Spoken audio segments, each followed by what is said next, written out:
Good afternoon, baseball fans, and welcome to another edition of Klamath Falls Falcons Baseball on 104.3 and 960 Sports and on mybasin.com. The Falcons back on the road today, finding themselves in somewhat familiar territory at Lithian Driveway Field number 9 to take on the Phoenix Pirates. My name is Josh Eldridge. Glad to be with you today. A noon first pitch for a single 9-inning affair between the Klamath Falls Falcons and the Phoenix Pirates. And yeah, we thought we were playing a Cascade Christian mostly team today, but it looks like it's made up mostly of Phoenix Pirates with a couple of Cascade Christian challengers sprinkled in, and they're going with their Phoenix moniker today with Phoenix across their chests and the P on their hat. The Phoenix Pirates play host to the Klamath Falls Falcons today. Falcons enter with an 18-4-1 record, fresh off of a league win last night against Grants Pass. The Phoenix Pirates are 2-4 overall in the season, looking to defend home field against the Falcons. We're going to take a quick break as the Pirates take the field. When we come back, we'll introduce you to the starting lineups for both teams.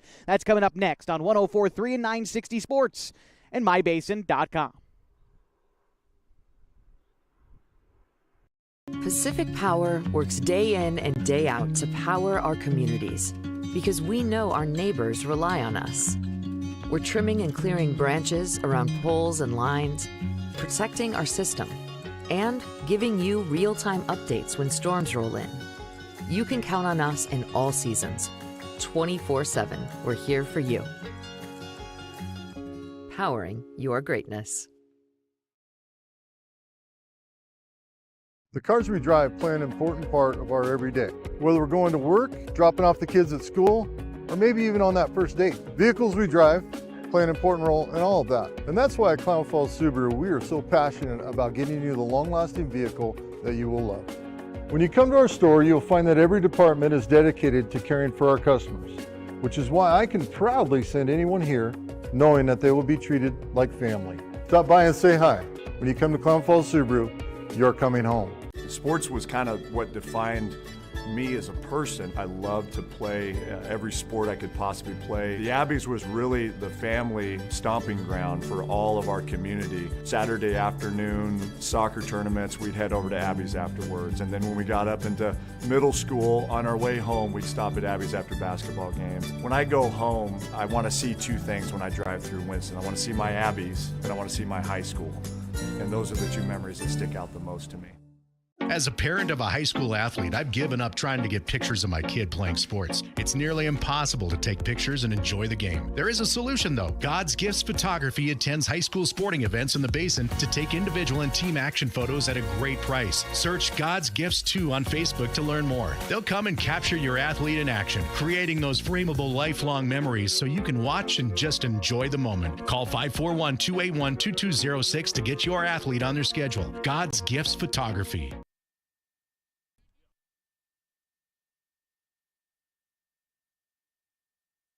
And welcome you back to Lithian Driveway Field number 9 as we get things going in just a moment between the Klamath Falls Falcons and the Phoenix Pirates. Klamath Falls in their red uniforms today with Falcons written across their chest in blue and gray pants. Phoenix today in their red uniforms as well with white pants, and Phoenix written across their chest in white bold text as our first pitch misses low for a ball. The count is 1-0 to Max Price, instrumental in the win last night against Grants Pass. Price was 3 for 4 with a couple of runs in that effort here. He sends a bouncing ball to third. Third baseman is up with it. The throw on to first is in time, and just like that, one away in the top of the first inning. Price is followed in the order by Connor Shively, who plays shortstop. Jacoby Takini, the first baseman, bats third. Colin Takini, the cleanup hitter, is at second base, followed by the catcher, P.J. Safford, batting fifth. Ian Meyer is at third base, hitting sixth, followed by the designated hitter, Corbin Hamilton, batting eighth. Carson Sims is in right field, batting eighth, the designated hitter bats seventh. And then in left field, it's Ryan Douglas. He bats ninth for the Falcons as they go up against Sam Schultz on the mound for the Phoenix Pirates. Was fouled off. The next pitch is going to miss outside. The count is even at a ball and a strike to Shively. Shively awaits the offering. Hits that one in the air to right center field. Coming in is the center fielder, Patron. He will make the catch on the run, and that will be the second out in the first inning. Already 2 quick gone, and here is Jacoby Takini. Now, typically, guy who's going to be starting behind the dish, getting a little bit of rest today, just being the first baseman. And so a position that he doesn't get to play too often, but a chance to stretch the legs a little bit and play opposite the hot corner. Here's the first pitch to Takini. He chases an off-speed pitch out of the zone. The count is 0-1. Gives us a quick opportunity to look at Sam Schiltz on the season. Again, only 6 games deep into the Pirates season, but this is already Schiltz's 3rd start of the summer. As he gets across a breaking ball and a swing and a miss from Takini. Schiltz making his 3rd start in 6 innings pitched previously, has an ERA of 11. He's given up 10 earned runs, 9 unearned runs, and 16 hits. As Takini hits one in the air, left field. Going back is Satowski, and that one is going to hop off the wall. Takini now digging for 2, and he'll get there standing. A 2-out double for Jacoby Takini puts him in scoring position for Colin Takini. Get an opportunity to bat here with a runner in scoring position as the Falcons earn their first hit of the contest.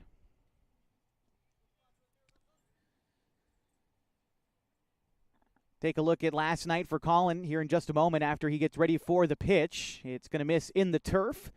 Count is 1-0. Last night, Colin Takini was 0 for 3, but he did have an RBI in the first part of the game on an infield ground out. Looking to add another RBI here, although he'll need likely a base hit to do it. The 1-0 pitch is hit in the air, left field against Satowski, having to move over a few steps. Moves underneath it, though, and he will put that one away for the 3rd out. So despite a 2-out double, the Falcons will head to the bottom of the 1st inning without a run. Scoreless as we continue on at Klamath Falls Falcons Baseball, live from Medford on 104.3 and 960 Sports and mybasin.com.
Getting set for the bottom of the 1st inning as Colby Medeiros finishes up his warm-up tosses for the Klamath Falls Falcons. He'll go up against a Phoenix Pirates order that goes like this. Leading off is the catcher, Connor Cunningham, followed by the pitcher, Sam Schiltz. Chris Phillips bats 3rd. He plays shortstop. The designated hitter, Alex Charlton, is hitting cleanup. The first baseman, Andy Alvarez, bats 5th. Hitting 6th is Brody Allen, the 3rd baseman. Brady Dorner is in right field. He bats 7th. Marek Satowski is in left field, hitting 8th, and batting 9th is Luca Petrone for the Phoenix Pirates. Colby Medeiros, like I said, getting the start today for the Falcons.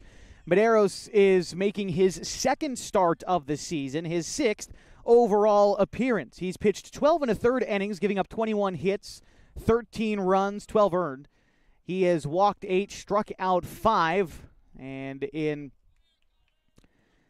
a 6.1 ERA, a record of 1-1 coming into the start as he gets ready to fire away against Connor Cunningham. The first pitch misses upstairs. The count 1-0. The Klamath Falls Falcons, of course, coming off a win last night against Grants Pass, a score of 8-1 back at Kiger Stadium as Cunningham rips one down the left field line. It is foul. Count is even now at a ball and a strike. The leadoff hitting catcher for Phoenix. It was kind of in question on whether we'd be able to finish that game last night against Grants Pass, and it turns out that we weren't actually able to complete the full 7 innings. As Medeiros delivers the 1-1, misses inside 2-1. As we approached the bottom of the 6th inning, a power outage is actually what officially paused the game as the 2-1 misses outside. Thought it might be rain or wind or perhaps even lightning as the lightning continued to move ever closer to us. It was within 3 miles by the time the game finally stopped last night as another sharp ground ball is sent foul. The count is full now, 3-2. And so we thought it might be lightning, but in fact it was, as we turned the lights on at Kiger Stadium, one of the transformers dealing power to the stadium sparked and caught everyone's attention. I think that's why we were wondering, was it lightning? Was it not? And it turns out it was just a power issue, and the lights weren't going to work last night. So as the 3-2 pitch misses outside to Connor Cunningham, working him a walk, it will bring up the pitcher, Sam Schultz, with a chance to help out his own cause here early in the ball game as Medeiros offers up a leadoff walk. He comes set and delivers the pitch. It misses upstairs. The count is 1-0. And so last night in the bottom of the 6th inning, Falcons were up by 7. They decided we're going to pause the game, turned into a full finalizing of that first game and postponement of what was supposed to be the second leg of a doubleheader. As Medeiros gets across a strike there, dials back the velocity a little bit to find the outside corner, and the count is even 1-1 to Sam Schultz. So a game to be made up at some point against the Grants Pass Diggers at Kiger Stadium as a swing and a miss on an elevated fastball gets Medeiros ahead of Schultz, 1-2. Unsure if Grants Pass will wind up traveling to Kiger for the lone 7-inning contest, or maybe there's a potential I could see meeting in Medford somewhere on one of our upcoming trips to Medford. Still plenty of trips left to Jackson County on the schedule for Klamath Falls, including another trip to Eagle Point coming up tomorrow. Pitch on the way from Medeiros. It's a roller to the left side of the infield. Gets by Shively and into left field. And Cunningham will advance to second. Schultz aboard at first. 2 on and nobody out at the bottom of the first inning, and it brings up Chris Phillips. As I was saying, the Falcons' schedule continues tomorrow, a league doubleheader against North Jackson, the Royals, as that will be played at Eagle Point High School. Pitch on the way from Medeiros is a line drive into left field and a base hit. They're going to keep Cunningham at third. A good throw-in from the outfield from Douglas held the runner. And the bases are loaded as Cunningham goes to third. Schultz moves to second. And Phillips, of course, aboard at first after that single. And the cleanup hitter, a chance to do just that, as Alex Charlton, the designated hitter, gets a chance to bat here. Standing tall in the right-handed batter's box, Charlton looks down Colby Medeiros, who led off the inning with a walk before these back-to-back singles. Here's the offering from Medeiros. It's a curveball that produces a swing and a miss. The count is 0-1.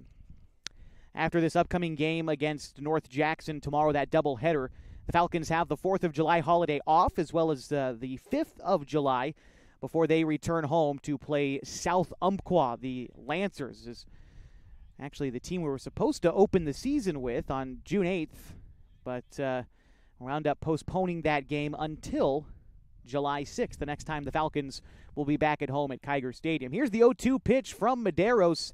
It misses in the other batter's box, and P.J. Safford, the starting catcher, doing a nice job of knocking it down. Safford is joined on the defense by Ian Meyer down at third, Connor Shively at short, Colin Tacchini at second with Jacoby Tacchini at first. In the outfield from left to right, it's Ryan Douglas, Max Price, and Carson Sims. As the 1-2 is a knee-high fastball looked at for strike 3. Down goes Charlton for the first out in the bottom of the first inning, but the bases remain loaded for Andy Alvarez, product of Cascade Christian High School. Just wrapped up his freshman year with the Challengers.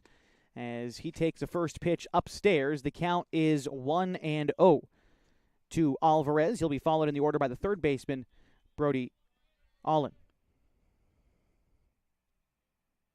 The delivery from Medeiros is a swing and a miss. Count is even now at a ball and a strike. Medeiros, of course, from Bonanza High School. A lot of these guys that most of the rest of the Falcons have played during the springtime. Medeiros is seeing for the first time this summer as he goes off speed to get the swing and a miss on strike 2, getting ahead of Andy Alvarez. Of course, the Henley Hornets played Cascade Christian and Phoenix a couple of times during the springtime. I know Lakeview, I believe, is going to be playing Cascade Christian periodically throughout the spring, as a fly ball into shallow center field is dropped. It was caught by Connor Shively back there, I believe. And was it caught or was it dropped? It was caught. Okay, so hot ball at shortstop. My vision was impeded there. What happened was Shively caught the ball. Runner tags from third. That means Cunningham scores. Everybody else stays put. So a sacrifice fly and an RBI for Alvarez gives Phoenix the opening run of the ball game. Now with 2 away, here is Brody Allen.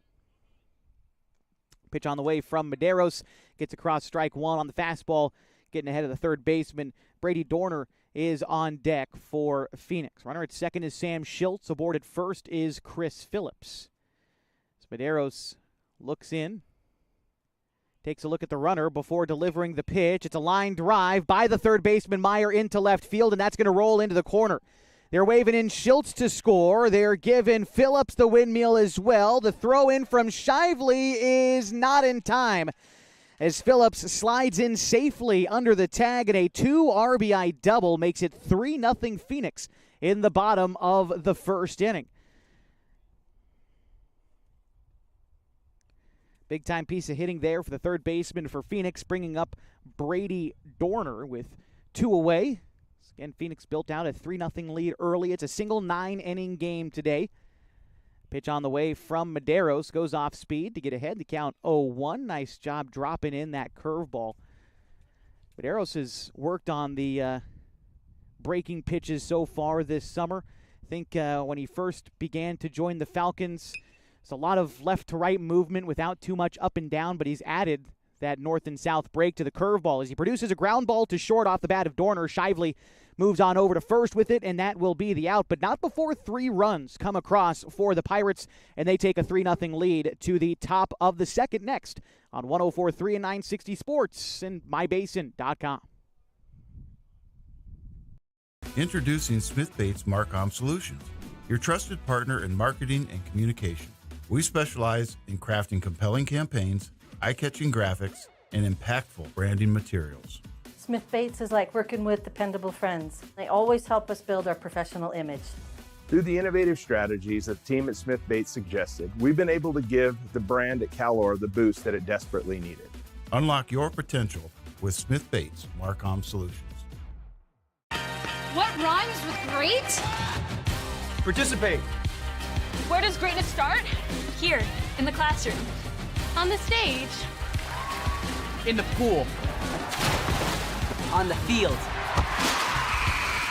Where will your greatness take you? To better grades. To more friends. Yeah! Be great. Participate.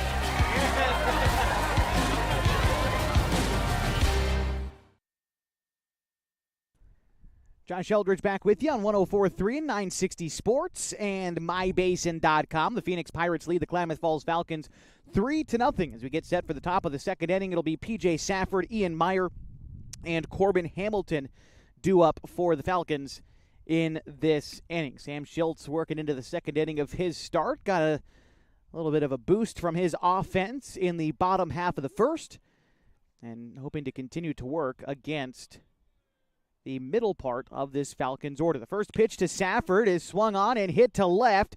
Zatowski, with his back to the wall, is going to let that one drop in the gap. Actually fielded by the center fielder, Patron.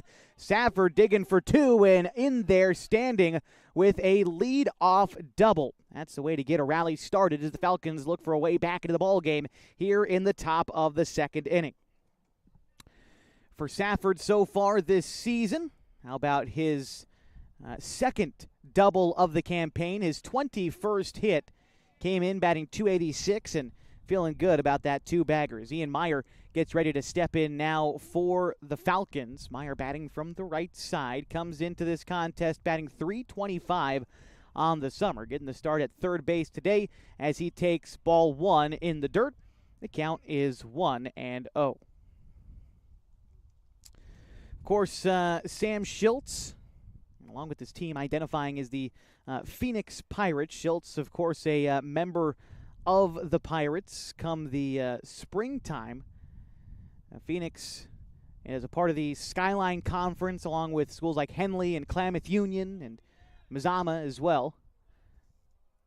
The 1-0 pitch is on the way to Ian Meyer. It is hit down the third base side foul. The count is even at a ball and a strike. Looking at where Phoenix finished this year in the Skyline Conference with the third best team out of the league with a 7-9 league mark, 9-13 overall in the springtime. As the pitch from Schiltz will bounce to the plate. Meyer takes it, and the count moves now to 2 balls and a strike.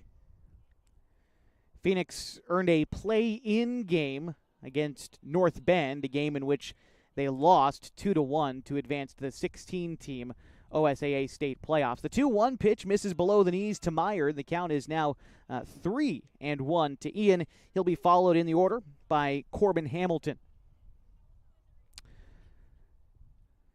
Modest lead off a second for Safford. Not much to speak of. The second baseman, Nelson, over there making sure Safford is aware as the 3-1 pitch drifts away, and that'll be a walk for Ian Meyer. Boosting the old on-base percentage, which is up around .412 for Meyer as he walks, get on base. Now there's 2 on and nobody out for Corbin Hamilton. I was talking about it a little bit last night. Corbin Hamilton earning tournament MVP honors at the Alaska 529 Midseason Classic in Anchorage last week. Meyer hit .455 for the tournament and finished with 6 RBI across those games in Anchorage. He goes to lay down a bunt here and comes up empty on it. Count is 0-1. He also pitched 5 2/3 scoreless innings on the mound, including a really quality start despite the no decision in the championship game against Madisonville from Kentucky. The Rangers would go on to clinch the 529 Midseason Classic championship game by a score of 1-0. Hamilton hammers one to center field, but going back, Patrone is able to make the catch for the first out. Runners will remain where they are. Safford at second and Meyer at first, bringing up Carson Sims. Sims batting .483 so far this summer for the Falcons, and while Hamilton was named overall tournament MVP, Sims did earn Player of the Game honors for the first game in which the Falcons played at the 529 Midseason Classic. That was a 14-2 win against South Anchorage, a game in which Sims had a couple of base hits and a couple of RBIs and a couple of runs scored. Just a steady approach that game in which the Falcons earned a mercy rule victory. Here he rolls one foul, and the count is 0-1. After Sims in the order, it's Ryan Douglas for the Falcons. And Sims represents the tying run here in the top of the second inning. Fists one out to the left side of the infield, past the diving glove of the shortstop Phillips, and a single for Sims. Phillips actually did knock it down, so that likely stopped Safford from trying to score on that play from second. But everybody advances a station, and Ryan Douglas a chance with one out and the bases loaded. Douglas so far on the season batting .325. He's only got 8 RBI, but not usually a ton of opportunity in the 9-hole in this lineup. He's usually tasked with getting a rally started, funny enough, hitting last in the lineup. But that's what he did in the springtime, too. Many times he faced Sam Schiltz from Phoenix. Again, just sort of works as a secondary leadoff hitter for the Falcons. As he fouls off that pitch, the count is even now at a ball and a strike to Douglas. Not really a guy who racks up the extra base hits either. He's only got 2 doubles on the season. He's just got a consistent approach. Here's the 1-1. Pitch misses upstairs. The count is 2-1. And with Douglas batting ninth, of course, means top of the order due up next for the Falcons. That's Max Price in the on-deck circle. 2-1 on the way from Schiltz. Douglas hits it in the air to left field. Satowski backpedals, gets underneath it, makes the catch. Safford tagging from third, and the Falcons will have their first run of the ball game on a sacrifice fly and an RBI off the bat of Ryan Douglas. The score is 3-1. Phoenix leads. Everyone else stays where they were. Meyer at second, Sims at first. And here's Max Price. Tying run on base now. Over at first is Carson Sims. Price 0 for 1 in this contest. He grounded out in the first inning. Schultz looking in, gets the sign from Cunningham. And comes set. Here's the pitch. Gets across for strike 1. 2 away in the inning. Of course, Hamilton flew out earlier in the frame to go along with the sacrifice we just saw. It's the 0-1 pitch on the way to Max Price. Takes that one in the dirt. The catcher, Cunningham, a fine job of keeping it in front of him, disallowing the runners to advance any further. But the count is a ball and a strike. The turf is going to keep everyone a little bit toasty today. Otherwise, it's 80 degrees, and the sun is shining here in Medford, Oregon. 1-1 pitch. Another fly ball hit to the left side. Oh, this one in foul territory. The third baseman has a chance to make a play on it, and he does, next to Coach Teeters in the third base coaching box. And no, did not make the play. Looks like that one dropped behind him. So, bailed out there is Max Price. The count's still 1-2, but he gets a second chance at things here. As I thought Allen was able to get underneath that pretty cleanly, but maybe just popped out of the end of his glove. Regardless, the inning continues. Max Price settles in as Schultz toes the rubber. Comes set. Decent lead off of second from Meyer. Not much to speak of as the pitch is in the dirt. And another nice job by Cunningham to keep it in front, keeping Meyer at second. Count is now 2-2. Connor Shively is on deck for the Falcons. It's a 3-1 ball game in the top of the second, and Phoenix leads Klamath Falls. Here's the pitch to Price. That one is also going to miss down and in, and the count runs full. A good take there for Max Price, who is just below the knees and just inside. Sometimes Price likes that pitch down and in, thinks he can drive it down the line and turn on the Jets, but a better take there to run the count full. This time he does slam a ball down the third base side, but it is foul. And the count remains full, 3-2. And with 2 outs in the inning and the count full, both runners will be on the move. Going to be a lot of movement in the infield for the Phoenix infielders to keep track of. Second baseman Nelson still ranging a little bit towards the second base bag, trying to make sure Meyer's just aware of his presence. The first baseman Alvarez playing behind the runner. The pitch will miss high, and Price works a walk to load the bases for Connor Shively. Timeout is called. A quick conference between the catcher, Cunningham, and his pitcher, Sam Schultz, gives us a quick moment to remind you that today's broadcast on mybasin.com is brought to you by Howard's Meat Center, where tradition meets innovation with every cut and every bite of Smokin' H barbecue. As you step through their doors, you're not just entering a meat center, you're stepping back in time when the quality of the meat and the depth of the customer service were everything. You can check out Howard's Meat Center next to Les Schwab Tires on South 6th Street, or Smokin' H Barbecue up at the Tap House. All right, fresh count to Connor Shively with the bases loaded in a 2-run ball game. Schultz gets across a breaking ball for strike 1. Curveball started away, broke back across the plate. And a fine location to try to get ahead of the lefty. Shively has to readjust now in an 0-1 count. The pitch is taken outside for a strike. Same location, except this time a fastball from Schultz. And Shively falls behind 0-2. Here's the offering from Schultz. This time Shively chases the curveball out of the zone. Strike 3, and that will end the inning. The Falcons do get 1 run across, and they do it on 2 base hits. A sacrifice fly from Ryan Douglas earned the RBI, but the Falcons trail by 2 runs as we go to the bottom half of the second on 104.3 and 960 Sports and mybasin.com. The innocence of youth. Is there anything any better? But soon they'll be in high school and facing all the same challenges you faced. How to make friends, how to fit in, how to be cool. We want our children to have everything they'll need to live fulfilling and productive lives. Make sure the kids in your family are among the more than 120,000 participants here in Oregon who take part in high school sports or activities. At mybasin.com, we bring you the power of local radio, the pace and reach of social media, the information of 24-hour news, and the excitement of local sports. We do this with a team of radio professionals that is second to none. Klamath Falls is a community that we love and a place that we are proud to call home. Klamath Falls deserves a media group that is as committed to you as you are to Klamath Falls. MyBasin.com is your go-to place for news, sports, events, and everything going on at home in Klamath Falls.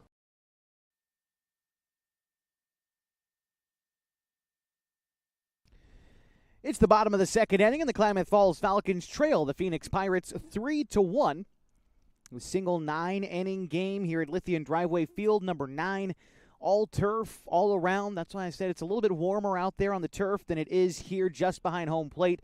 80 degrees and sunny here in Medford. It's going to continue warming up. We could be above 85 by the time this game is concluded later on this afternoon as that pitch misses inside. The count is 1-0 to Marek Satowski. He'll be followed in the order by Luca Petrone and Connor Cunningham for the Pirates. The delivery from Medeiros is an upstairs fastball that Satowski chases high. Medeiros uses it to even up the count at a ball and a strike. Here's the offering from Medeiros, working from the windup now. Drops in a curveball, just misses outside, and the count is 2-1. Taking a look at Satowski this season, batting .200. He's 2 for his first 10 as he takes the outside fastball, that time in for a strike. Now, I was saying Medeiros has been able to add a little bit of movement to that curveball this summer. Hasn't been able to use it a ton, as that time not breaking enough. Misses upstairs, the count 3-2. Still trying to find the consistency with it, but room to grow for Medeiros. Again, the product of Bonanza High School, will be a junior next season. Still lots of room to grow, and this time freezes up Satowski on the outside fastball, sets him down looking for the first out in the second inning. This will bring up Luca Petrone.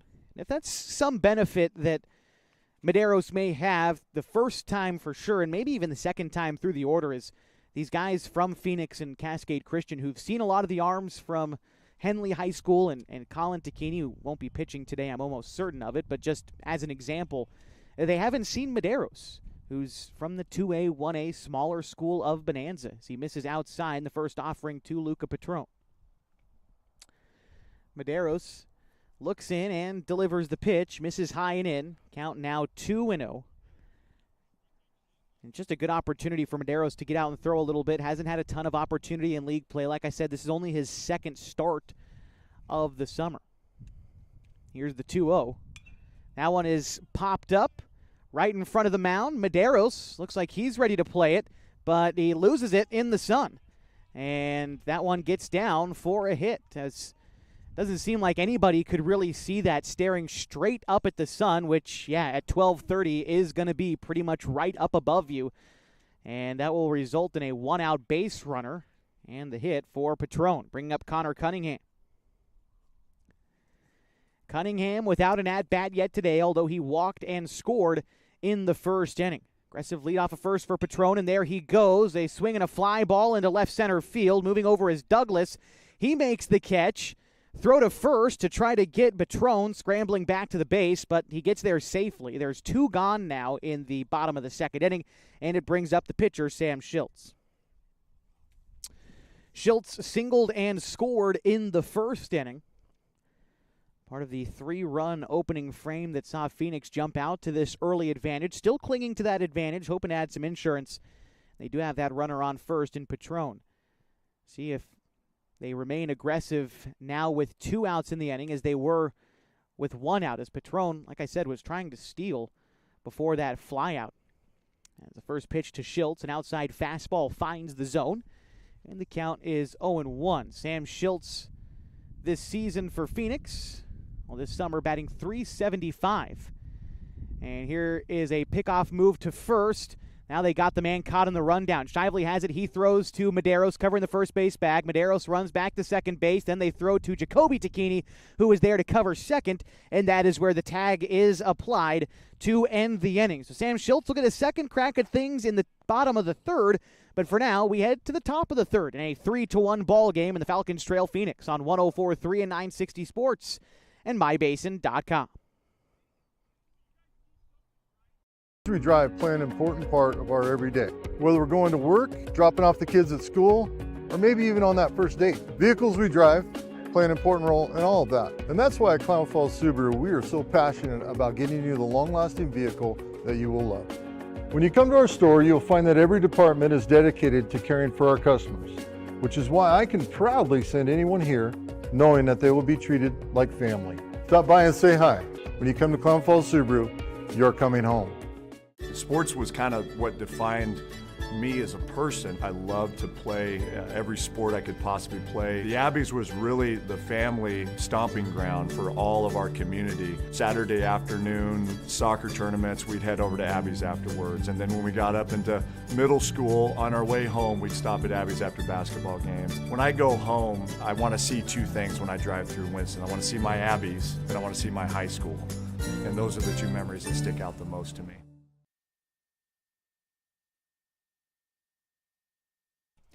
It's the top of the third inning in the middle of the Falcons' order. Due up is it'll be Jacoby Takini, Colin Takini, and P.J. Safford working against Sam Schiltz out there for the Phoenix Pirates. A 3-1 ball game. The Falcons got one run back in the second, and with the middle of the order due up, feel primed to add a few more. Again, they've got a conference doubleheader coming up tomorrow against North Jackson. They'll return home for a 4-game homestand from the 6th, 7th, and 8th. They'll play single games against South Umpqua, against this Cascade Christian Phoenix co-op team going as the Phoenix Pirates, and then one more in a doubleheader against South Medford before having the day off and traveling back over to play the, I believe that game on the 10th actually got canceled against the Medford Mustangs. Have to update my schedule on this sheet, but there were a couple of double headers against the Medford Mustangs later on this month that have been modified a little bit. Again, still up in the air on a couple of those, but what we know for sure is that the 3-game homestand that ends on the 8th is, as I read it, with South Umpqua, Cascade Christian, and then the doubleheader against South Medford on the 6th, 7th, and 8th. Pitch misses to Takini. I believe the count is even at a ball and a strike. Here's the offering, missing upstairs. I believe the count is 2-1, although here the scoreboard reads 1-1, so that's what I'm going to leave it as right now. Count a ball and a strike to Jacoby Takini. Doubled back in the first inning, but was left stranded there as that offering graces the outside corner, and now a 2-strike count to Jacoby Takini. Starting at first base today, applied the tag in the rundown to end the last inning.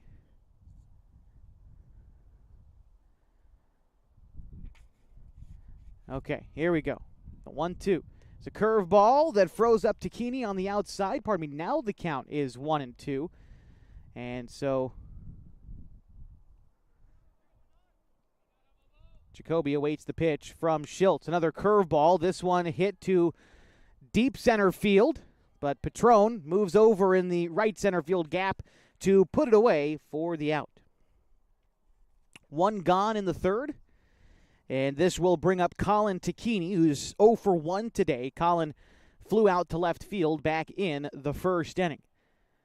Overall, though, this season, Colin been productive at the plate, batting .338. And 26 RBI for him is second most on the team. And in fact, as I said earlier, added another one last night in the win against Grants Pass. That pitch finds the zone on the outside part of the plate, about knee-high to Colin Takini. The count is 0-1.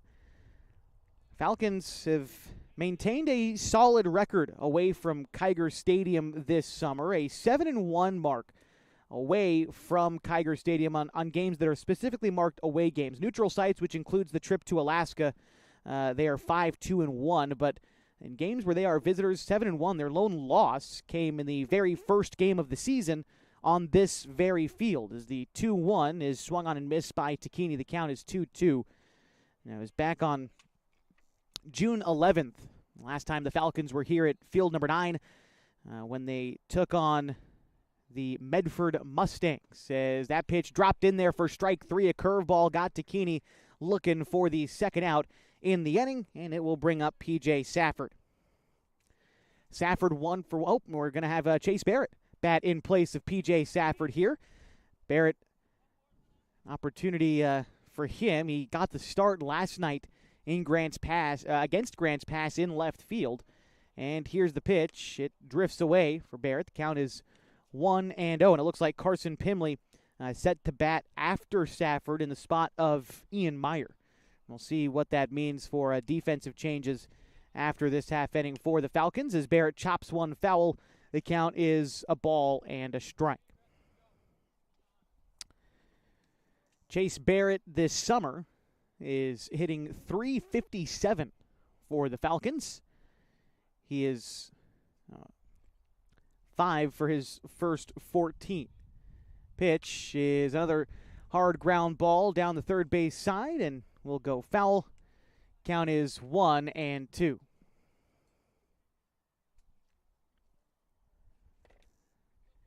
Delivery on the way from Schiltz, and Barrett chases a curveball out of the zone for strike 3. The Falcons go down in order in the third. To the bottom half we go, trailing the Phoenix Pirates 3-1 on 104.3 and 960 Sports and mybasin.com.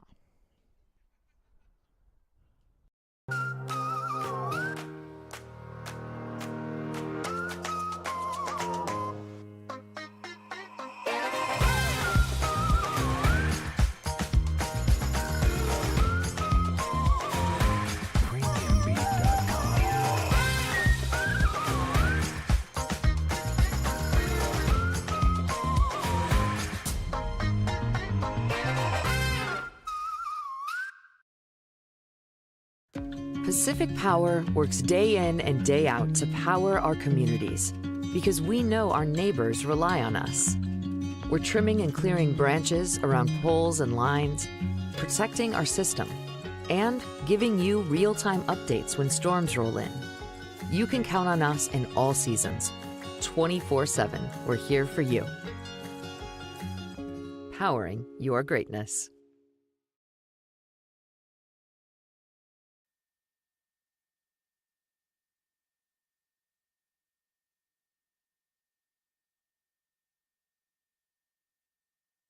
Set now for the bottom of the third inning on 104.3 and 960 Sports and on mybasin.com.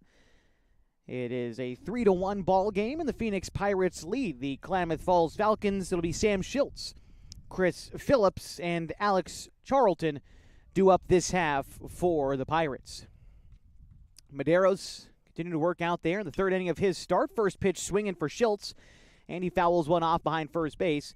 The count is 0-1. Schiltz today in the contest is 1 for 1. He singled and scored back in the first inning. Got to see a couple of pitches from Medeiros to end the second before a rundown ended the inning in the middle of Schiltz's at-bat. But here he sends a ground ball over to short. Shively's throw onto first is in time, and there is one gone in the third inning.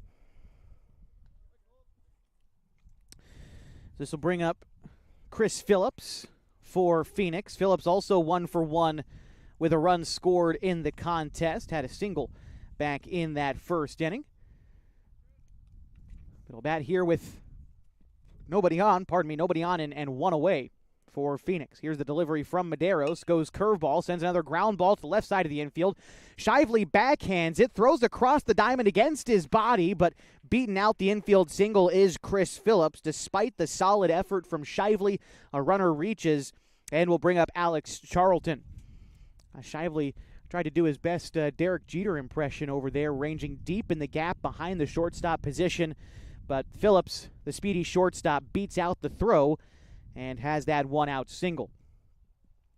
So here's Alex Charlton, who's 0 for 1 in the contest. Went down on strikes back in the first inning. Medeiros checks on the runner over at first, and Phillips is back safely. After Charlton in the Phoenix order, it's Andy Alvarez. Set is Medeiros, and the pitch is hit in the air to the right side, foul.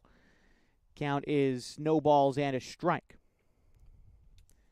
On the season, again, just a small sample size for Phoenix so far, but Charlton is batting .375 He is 6 for his first 16 on the season. A move over to first, and it gets by the first baseman, Takini. Now getting up and digging for second base is Chris Phillips, and he will get into scoring position. The count is 0-1 still with one out in the inning, but advancing on the error was Phillips in scoring position for the cleanup hitter, Charlton. Charlton has 2 RBI on the season. Again, still only just getting going, 6 games in. He might be looking for another one here as he sends a ground ball into left field. Douglas has trouble coming up with it, but they still hold the runner at third. And that will put runners at the corners, still with one out, as Meyer does a good job cutting off that throw, prohibiting Charlton from taking second base on the throw. But as I said here, runners at the corners and one out for Andy Alvarez. Alvarez had a sacrifice fly with an RBI back in the first inning. It's in a similar spot here with a runner at third, although a double play is in order with 2 outs. Middle infield prepared for it, but they make a move over to first. Back safely is the runner, Charlton. Alvarez, the team's leading hitter through their first 6 games. He bats .467. Swings and misses at the first pitch. 0-1. His 7 RBI also lead the team. And so Phoenix thinks again that they've got the right guy up to try to extend their 3-1 lead in the bottom of the third inning. Medeiros set with it, and the pitch. It's an upstairs fastball that finds the zone. The count is 0-2. Good location on the two-seamer from Medeiros, using it to get ahead of Alvarez. On deck is the third baseman for Phoenix, Brody Allen. Medeiros gets the sign in from Safford. Comes set and delivers the pitch. It misses in the turf, but Safford picks it out of the turf. Not letting anything get by him with that runner on third. Count moves to a ball and 2 strikes now to Alvarez. It was Phillips who reached on a 1-out single, followed by a single from Charlton to put these 2 men on as the 1-2 pitch is lifted into the air. Shallow left field. Douglas is unable to make the catch in left. Ricochets off his glove and rolls away from him as a run comes in to score on the error. Advancing to second is Charlton. They keep him there as Alvarez reaches on that play. Phillips, as I said, scores, making it a 4-1 ball game. Runners at first and second for Brody Allen. Allen is 1 for 1 today. He doubled in 2 runs in the first inning. And another opportunity for him here.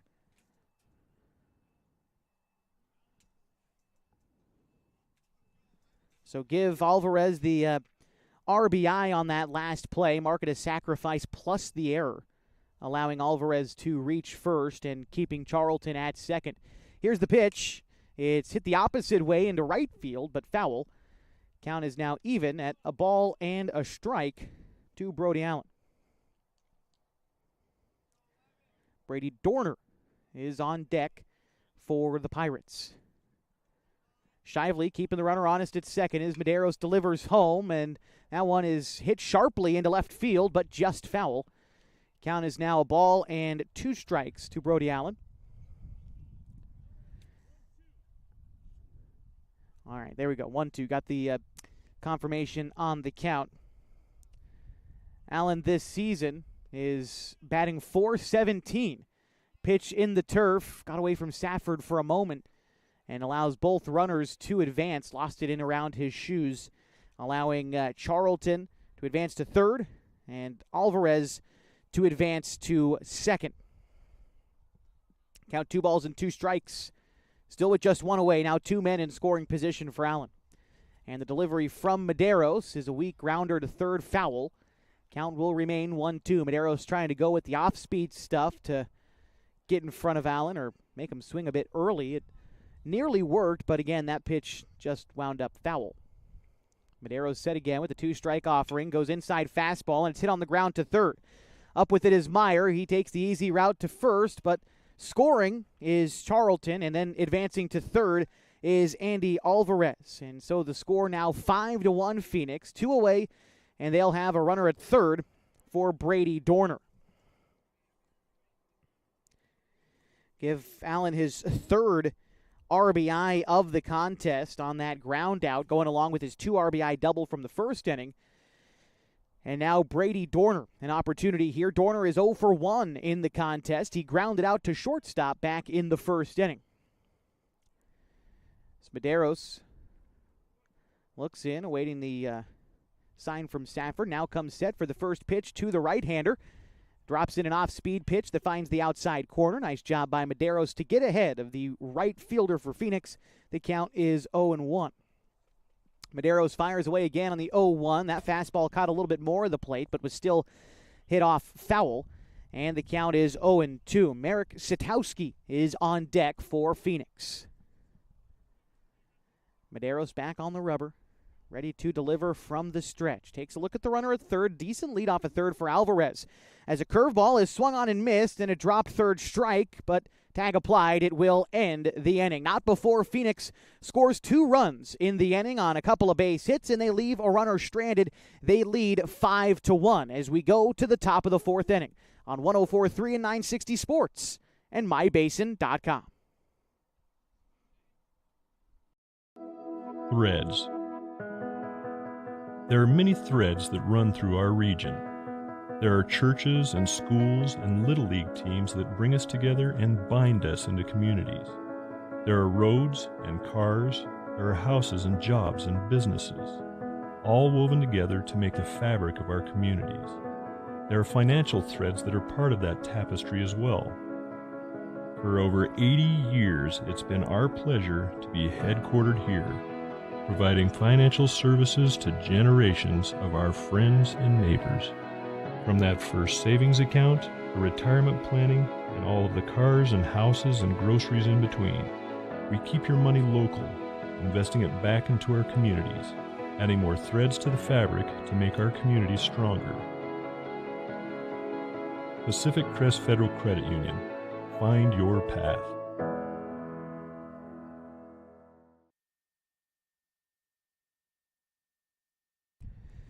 Getting set for the top of the 4th inning on 104.3 and 960 Sports and MyBasin.com. The Phoenix Pirates lead the Klamath Falls Falcons 5-1. For Phoenix so far today, 5 runs on 6 hits. They've committed no errors, and they've left 2 runners on base. For Klamath Falls so far, 1 run on 3 hits. They've committed 4 errors, and they've left as many runners on base. As first pitch is popped up by Carson Pimley, hitting in the spot of Corbin Hamilton here behind second base. It is put away by the shortstop Phillips. 1 pitch and 1 gone in the 4th inning.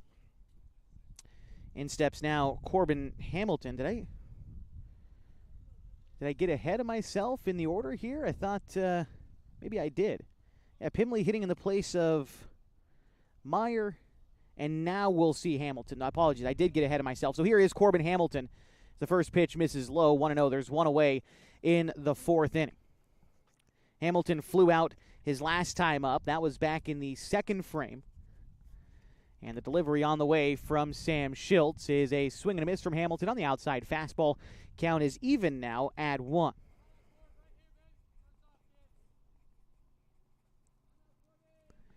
Delivery from Schiltz. Hamilton comes up empty on the fastball outside again. The count, a ball and 2 strikes to Hamilton. On deck, looks like Ryan Glidden. Hamilton hits one into the air to right center field. Both outfielders giving chase, but that's going to get down and will be extra bases for Hamilton. He's going to dig for 3. A big turnaround second. The throw into the infield is a wild one, and Hamilton slides into third safely with a 1-out triple.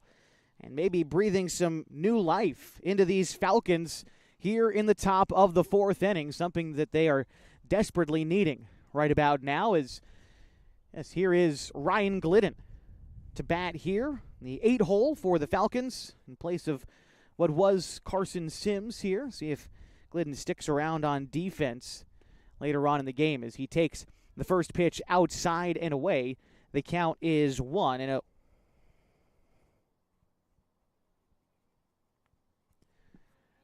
Ryan Glidden on the season batting .208 for the Falcons as he pops one up.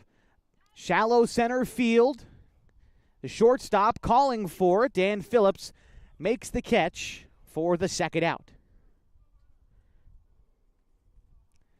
So now 2 gone, and this will bring up Hunter Glidden, batting in the 9 hole in place of Ryan Douglas. Hunter Glidden, the younger brother of the aforementioned Ryan Glidden, is batting .417 this season. He checks his swing, but he went around, and the count is 0-1 to Hunter.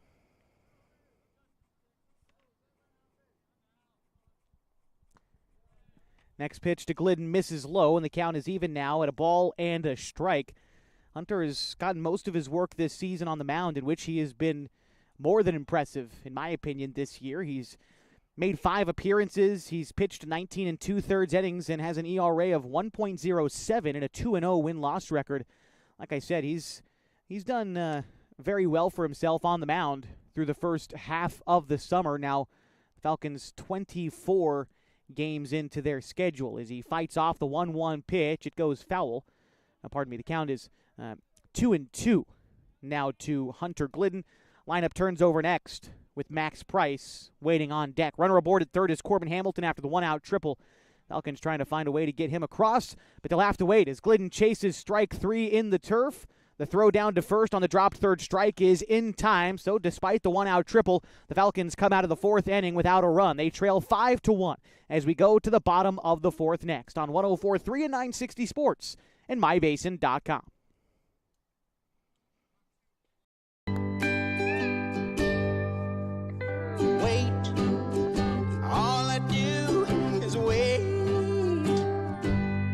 So lonely, I just sigh and moan. Seems like I've been waiting forever, wondering if you're coming home. I just saw your face, I know you're coming home. I swear there is no place home. And then I heard your voice. I know you're coming home. I know you're coming home. This is where unconditional love and immeasurable happiness reside. This is home. Coltwell Banker, where home begins.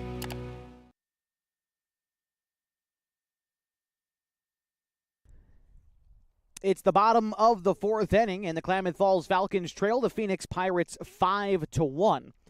Due up this half for the Pirates is Marek Satowski, Luca Petrone, and Connor Cunningham. That is 8, 9, and 1 in the order.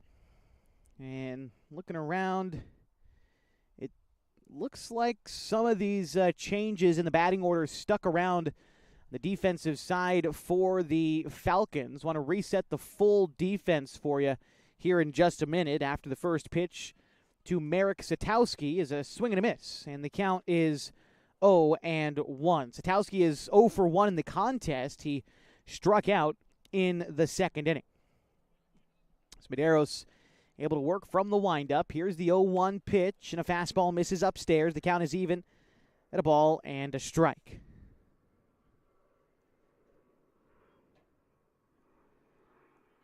Medeiros misses outside there. The count is 2-1.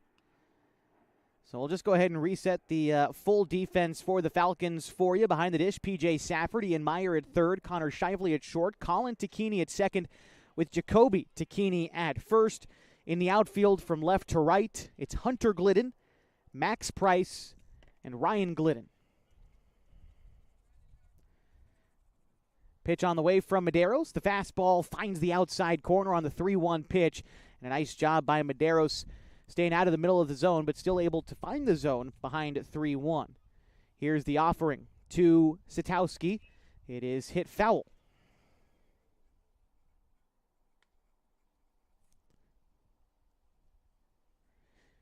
So the count remains 3-2. Luca Petrone is on deck as Medeiros looks to set down the leadoff hitter. Goes to the curveball, fisted the opposite way into right center field. That's going to get down in front of the right fielder, Glidden, and then skip away from him. Rolling nearly to the wall and winding up at second is Marek Satowski with a leadoff double to start the bottom of the 4th inning for the Phoenix Pirates.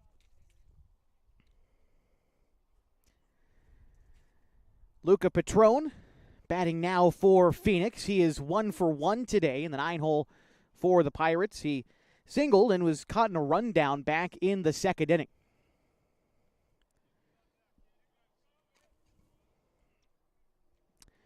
Batting from the right side, the product of Phoenix High School, awaits the first delivery from Colby Medeiros as he comes set and delivers the pitch. Line drive left field, base hit.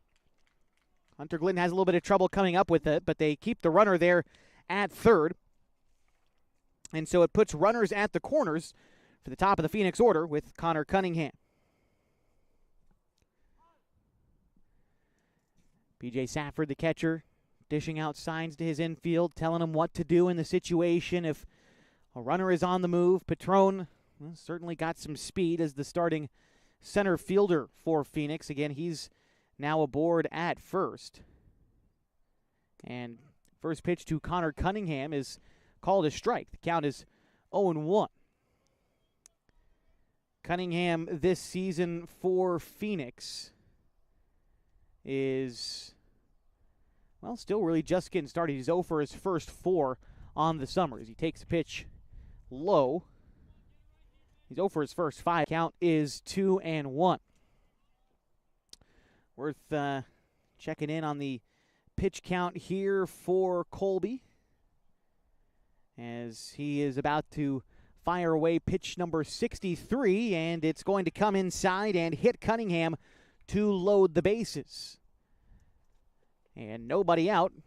It will bring up Sam Schiltz, the pitcher for Phoenix, a chance to really give himself a bit of a deeper cushion here in the bottom of the third as P.J. Safford goes out and has a chat with Colby Medeiros, offering some encouragement to the young pitcher out there ahead of a pretty big at-bat if the Falcons want to stick around in the middle part of this ball game and not have too tall of a mountain to climb as we enter the second half.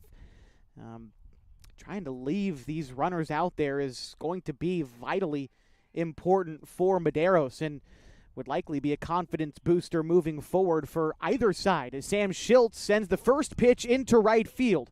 1 run is going to score, and that's all that will come in as the Pirates just advance 1. Satowski in to score. It's now 6-1 Phoenix.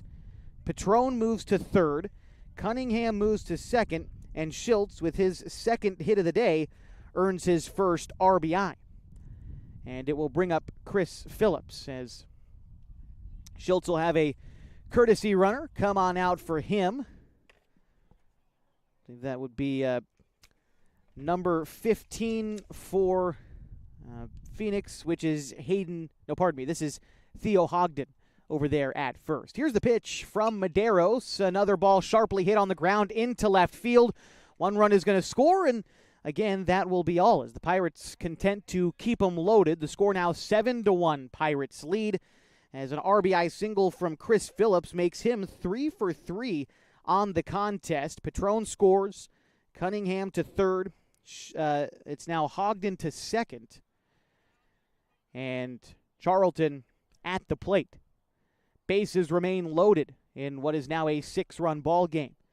Charlton 1 for 2 today. The first pitch to him is in the turf. Safford knocking it down behind the plate. Hard work for him. The count now goes to 1-0. Charlton struck out in the first inning, but singled and scored in the third. Falcons still looking for their first out here in the bottom of the fourth inning. The pitch from Medeiros. Hit in the air, left center field. Going back is the center fielder, Price, and that one is over his head and will bounce around the wall. 1 run is going to score. They're waving in Hogden from second. All the way from first, Chris Phillips will come in to score, and they throw out the runner at third. Charlton trying to get aggressive on the base paths. He comes away with a bases-clearing double, but is out trying to extend it into a triple. So the bases will be empty and 1 out in what is now a 10-1 ball game.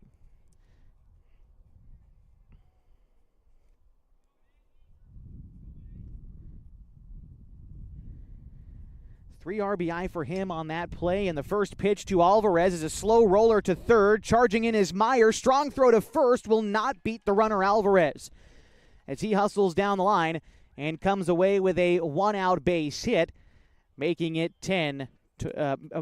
keeping it 10-1 and putting a runner on with one out. First hit of the day for Alvarez is had a sacrifice fly and an RBI in the first.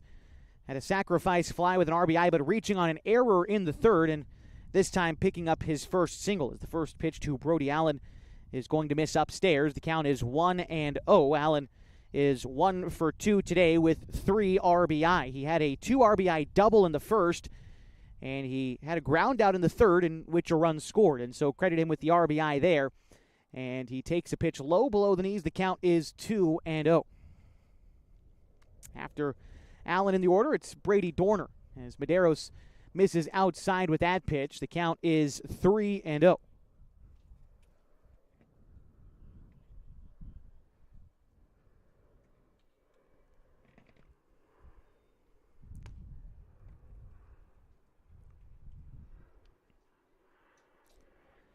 A walk issued there to Allen. Apologies if we lost you there for a moment on mybasin.com. I lost internet without noticing there, so apologies, as it was a walk to Brody Allen, advancing Alvarez to second and 1.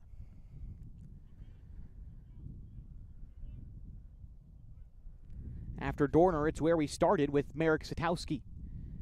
And the offering on the way from Medeiros is a line drive out to second base. Takini plays it on a hop, tossed to Shively for 1, on to Takini at first, and a 4-6-3 double play escapes the Falcons out of this inning, but not before 5 runs come across to score. 3 on the double from Alex Charlton. It's a 10-1 ball game as we go to the top of the 5th. Falcons looking for some offense next on 104.3 and 960 Sports and mybasin.com.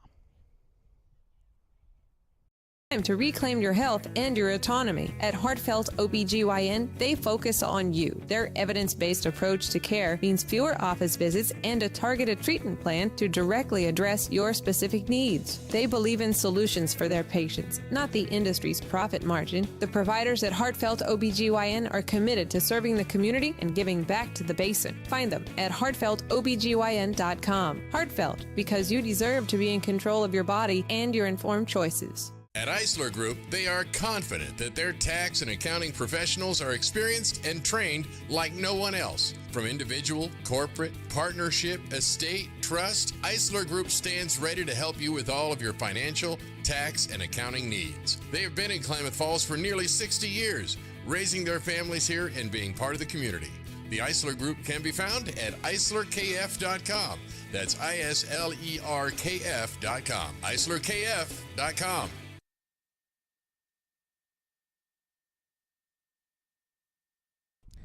As we get set for the top of the 5th inning, I want to make an amendment to the line score I read off at the beginning of the 4th inning.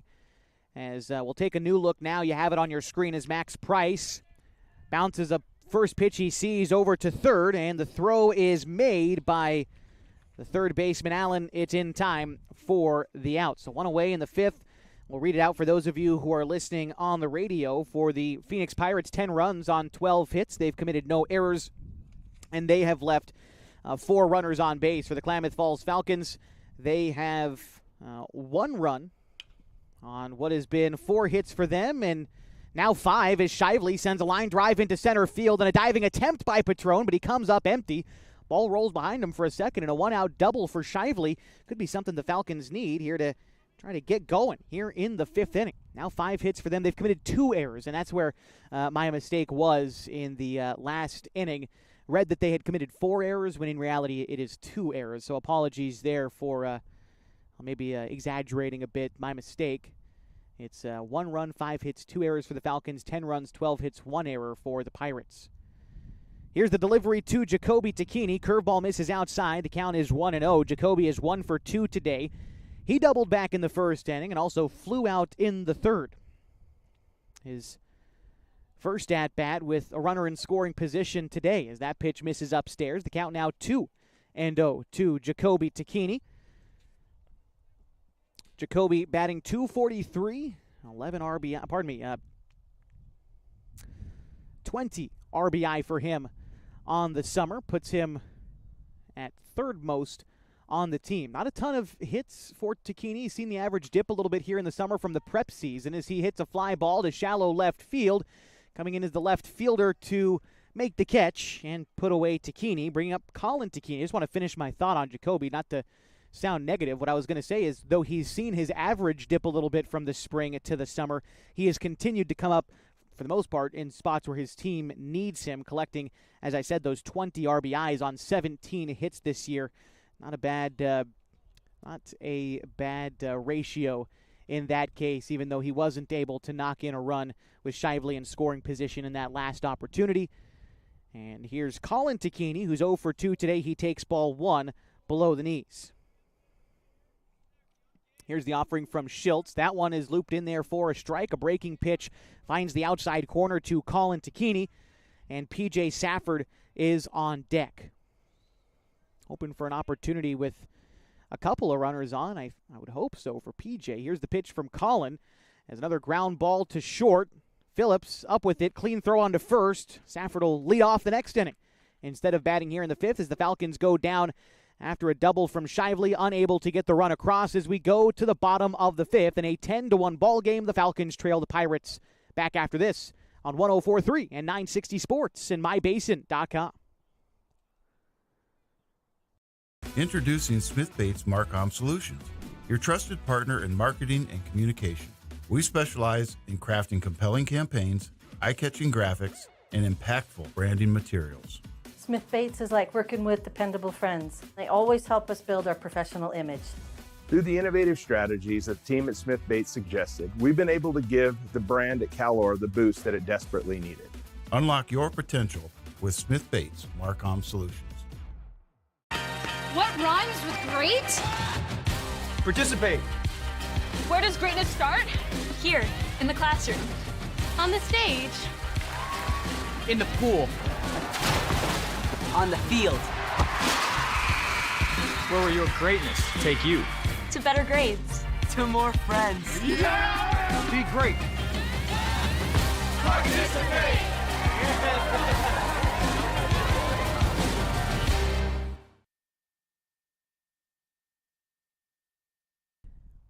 Getting set for the bottom of the fifth inning on 104.3 and 960 Sports and mybasin.com. The Klamath Falls Falcons have a new pitcher, and it will be Carson Pimley.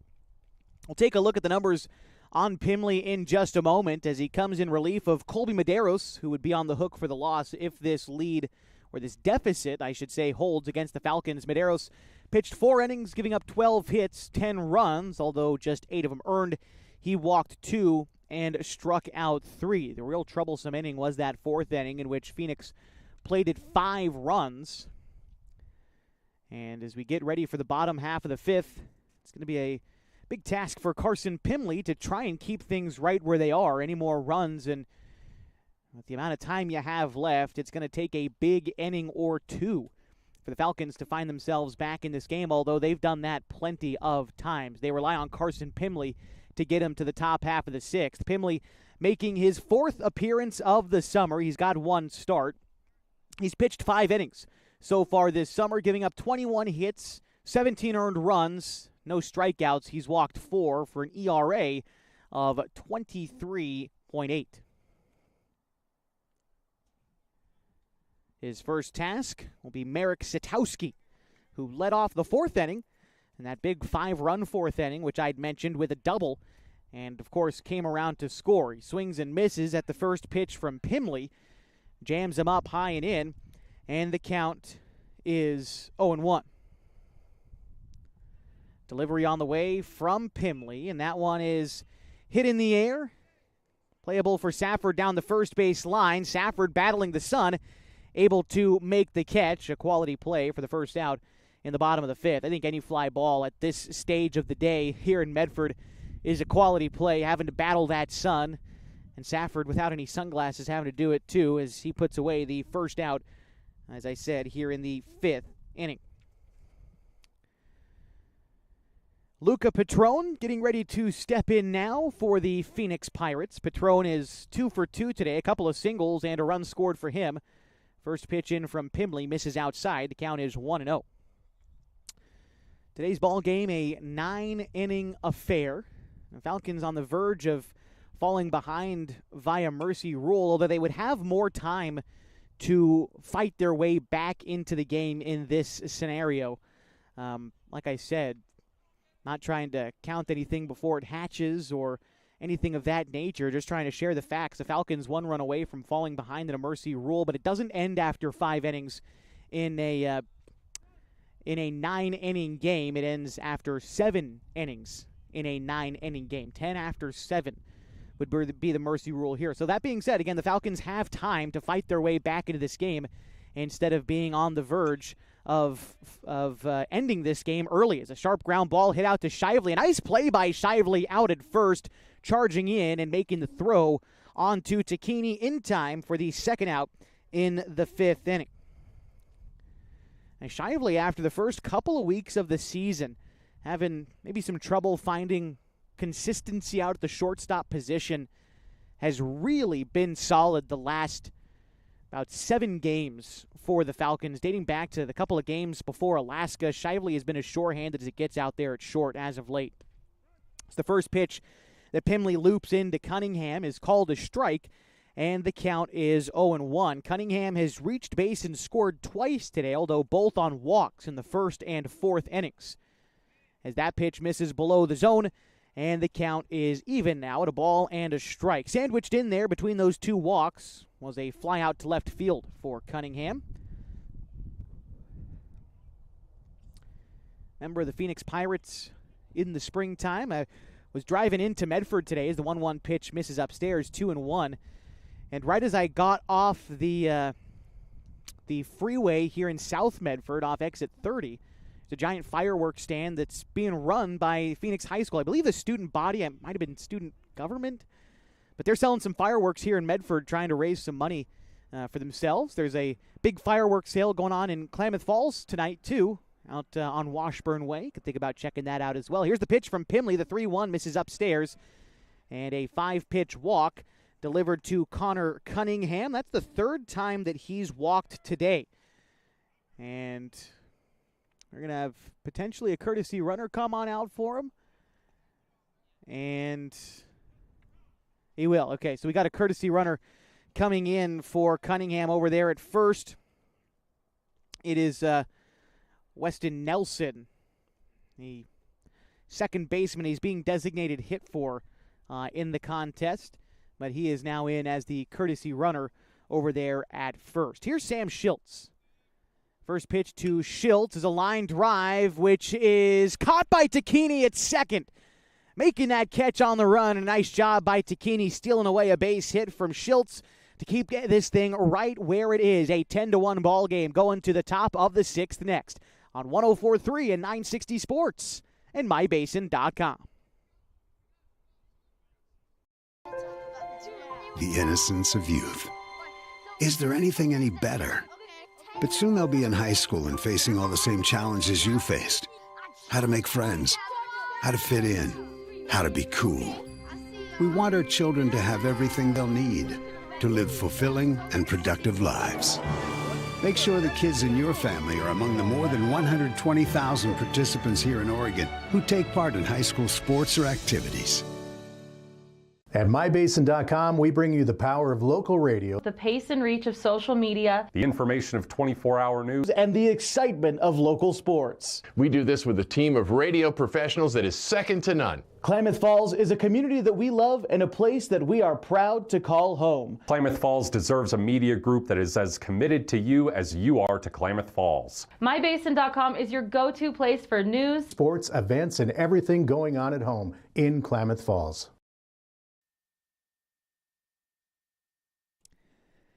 Falcons trailing Phoenix 10-1 in the top of the 6th inning on 104.3 and 960 Sports. It'll be 5, 6, and 7 in the order for Klamath Falls this half. That's P.J. Safford, followed by Ian Meyer and Corbin Hamilton here at Lithium Driveway Field number 9 in Medford, Oregon. Temperatures continuing to heat up, about 82 degrees right now. Like I said, could be up to 85 in the next little while by the time this game is concluded. So it's a warm day, and we're here at 1:15 in the middle of a work day. Is the first pitch to P.J. Safford misses outside. The count is 1-0. I don't see hardly any. There's a fairly decent contingent of Falcons fans trying to pitch themselves up in the shade behind me, behind home plate. probably, I would say, less than 30 total spectators here at field number 9, though, which, again, to be expected, playing noon first pitch in the middle of a Wednesday.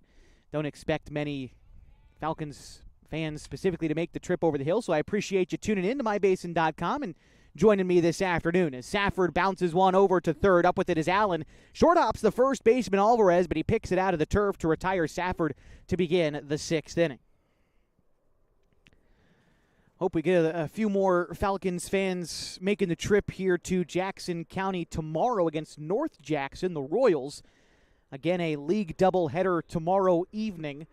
Again, if you can't make the trip, we'll, of course, be here on mybasin.com and 104.3 and 960 Sports. But as much as you can join me this season, also hope that you're able to make it in person and support these fellas, especially when we come back home to the Basin as that pitch misses inside. Count as a ball and a strike to Ian Meyer, who walked in his first and only plate appearance so far in the ballgame. That came back in the 2nd inning. Pitch to Meyer, fouled back. Count is 1-2. Now, Carson Pimley did get one at-bat in this spot earlier in the contest. He flew out to shortstop. That was back in the 4th inning, batting in the 6th hole. But Meyer has since returned, and he continues to patrol third base on the defensive end as he takes a pitch high there. The count is 2-2. Had decent attendance last night in the game against Grants Pass before the weather ruined that one for everyone. As another ground ball over to third, another chance for Allen, another short hop to the first baseman Alvarez, but Alvarez has been shorthanded there today, and another 5-3 putout. 2 gone quickly here in the top of the 6th inning, and it'll bring up Corbin Hamilton.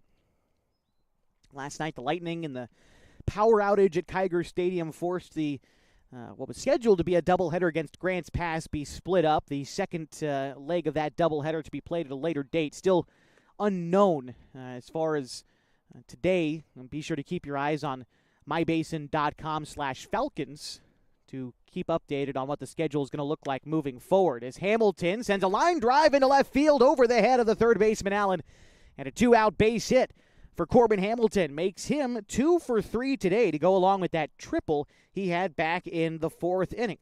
And so Hamilton gets on base for the Falcons, and in steps Carson Sims. Now, Sims is 1 for 1 today. He singled back in the 2nd inning. And it's the last time the Falcons were able to get a run across the board was back in the 2nd inning as he sends a ground ball that gets through into left field as well. Back-to-back 2-out knocks for the Falcons. Puts a runner in scoring position for Ryan Douglas. Hamilton to second. And now Sims 2 for 2 today after that single to left field. And Douglas trying to keep a rally going. Slowly but surely, the Falcons will try to chip away to this 9-run deficit in the top of the 6th inning. Douglas has an RBI today. He got it on a sacrifice fly back in that 2nd inning. Here he swings and misses at an inside curveball, and the count is 0-1. After Douglas finds a way to get on base, it'll be Max Price, who's on deck for Klamath Falls. Sam Schiltz readies and delivers a fastball that misses outside. Count is even to Ryan Douglas, who bats .325 this season for the Falcons. Delivery on the way, and it's hit into the air to right field. Coming in is Dorner. He will make the catch, and it will end the inning. Couple of 2-out base hits for the Falcons, but they leave him stranded in the top of the 6th inning. We'll go to the bottom half in a 10-1 ball game. Phoenix leading Klamath Falls. Back after this on 104.3 and 960 Sports and mybasin.com. We drive play an important part of our everyday. Whether we're going to work, dropping off the kids at school, or maybe even on that first date. Vehicles we drive play an important role in all of that. And that's why at Klamath Falls Subaru, we are so passionate about getting you the long-lasting vehicle that you will love. When you come to our store, you'll find that every department is dedicated to caring for our customers, which is why I can proudly send anyone here knowing that they will be treated like family. Stop by and say hi. When you come to Klamath Falls Subaru, you're coming home. Sports was kind of what defined me as a person, I love to play every sport I could possibly play. The Abbeys was really the family stomping ground for all of our community. Saturday afternoon soccer tournaments, we'd head over to Abbeys afterwards. And then when we got up into middle school, on our way home, we'd stop at Abbeys after basketball games. When I go home, I want to see two things when I drive through Winston. I want to see my Abbeys and I want to see my high school. And those are the two memories that stick out the most to me.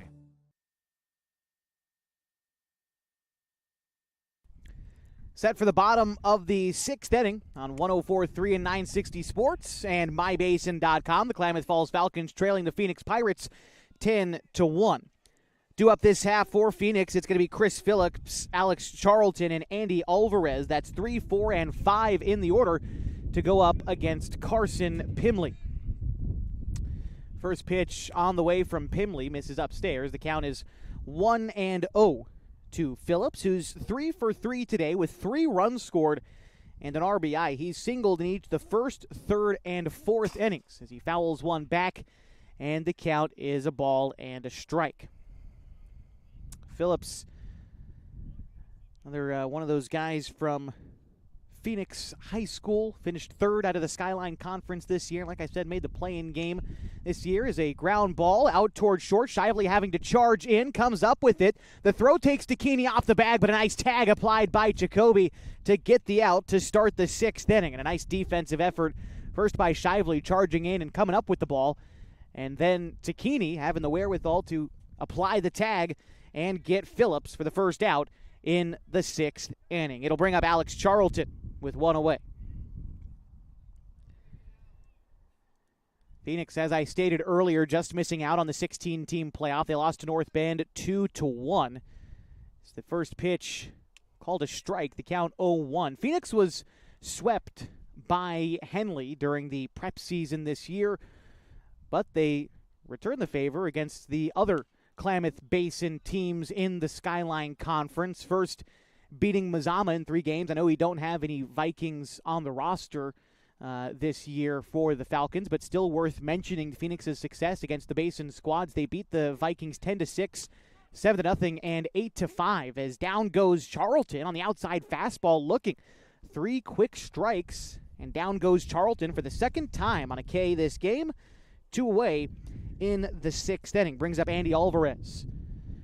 And so to go along with that sweep of Mazama, they actually played Klamath Union in the next series. And again, only have 2 Pelicans on our roster, but still worth mentioning, though might have to hold that thought. It's a ground ball to third. Well, lines up foul.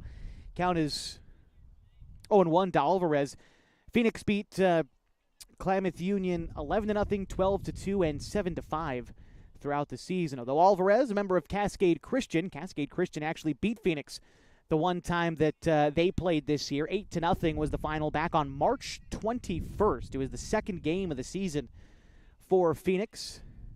And now, like I said, all these guys kind of picked up together. Cascade Christian and Phoenix coming together to form this Summer Legion team. As the 0-1 misses downstairs, the count is 1-1 to Alvarez. They played well against the Falcons. Like I said, a steady, consistent attack at the plate has helped them to 10 runs so far in the contest. As the 1-1 fouled back into the glove, the 2-1 fouled back into the glove of Safford, making it 2-2. As Pimley delivers the 2-strike pitch, it is hit foul. We'll do it again. Alvarez a couple of RBI today, once on a sacrifice fly in the first, and another in the same situation in the third. He singled for the first time in the fourth inning. On deck, if Alvarez finds a way to get on base, is Brody Allen. The 2-2 pitch from Pimley out of the windup is going to miss down and in, and the count will run full, 3-2. Pimley came in relief in the fifth inning, so trying to get through his second inning in relief unscathed. He left a runner stranded in the fifth. Here's the 3-2. That's a ground ball to third. Meyer backhands it, sets his feet, throw across the diamond is there, and the Pirates go down in order in the sixth inning. To the top of the seventh we go. And Phoenix leads Klamath Falls 10-1 on 104.3 and 960 Sports and MyBasin.com.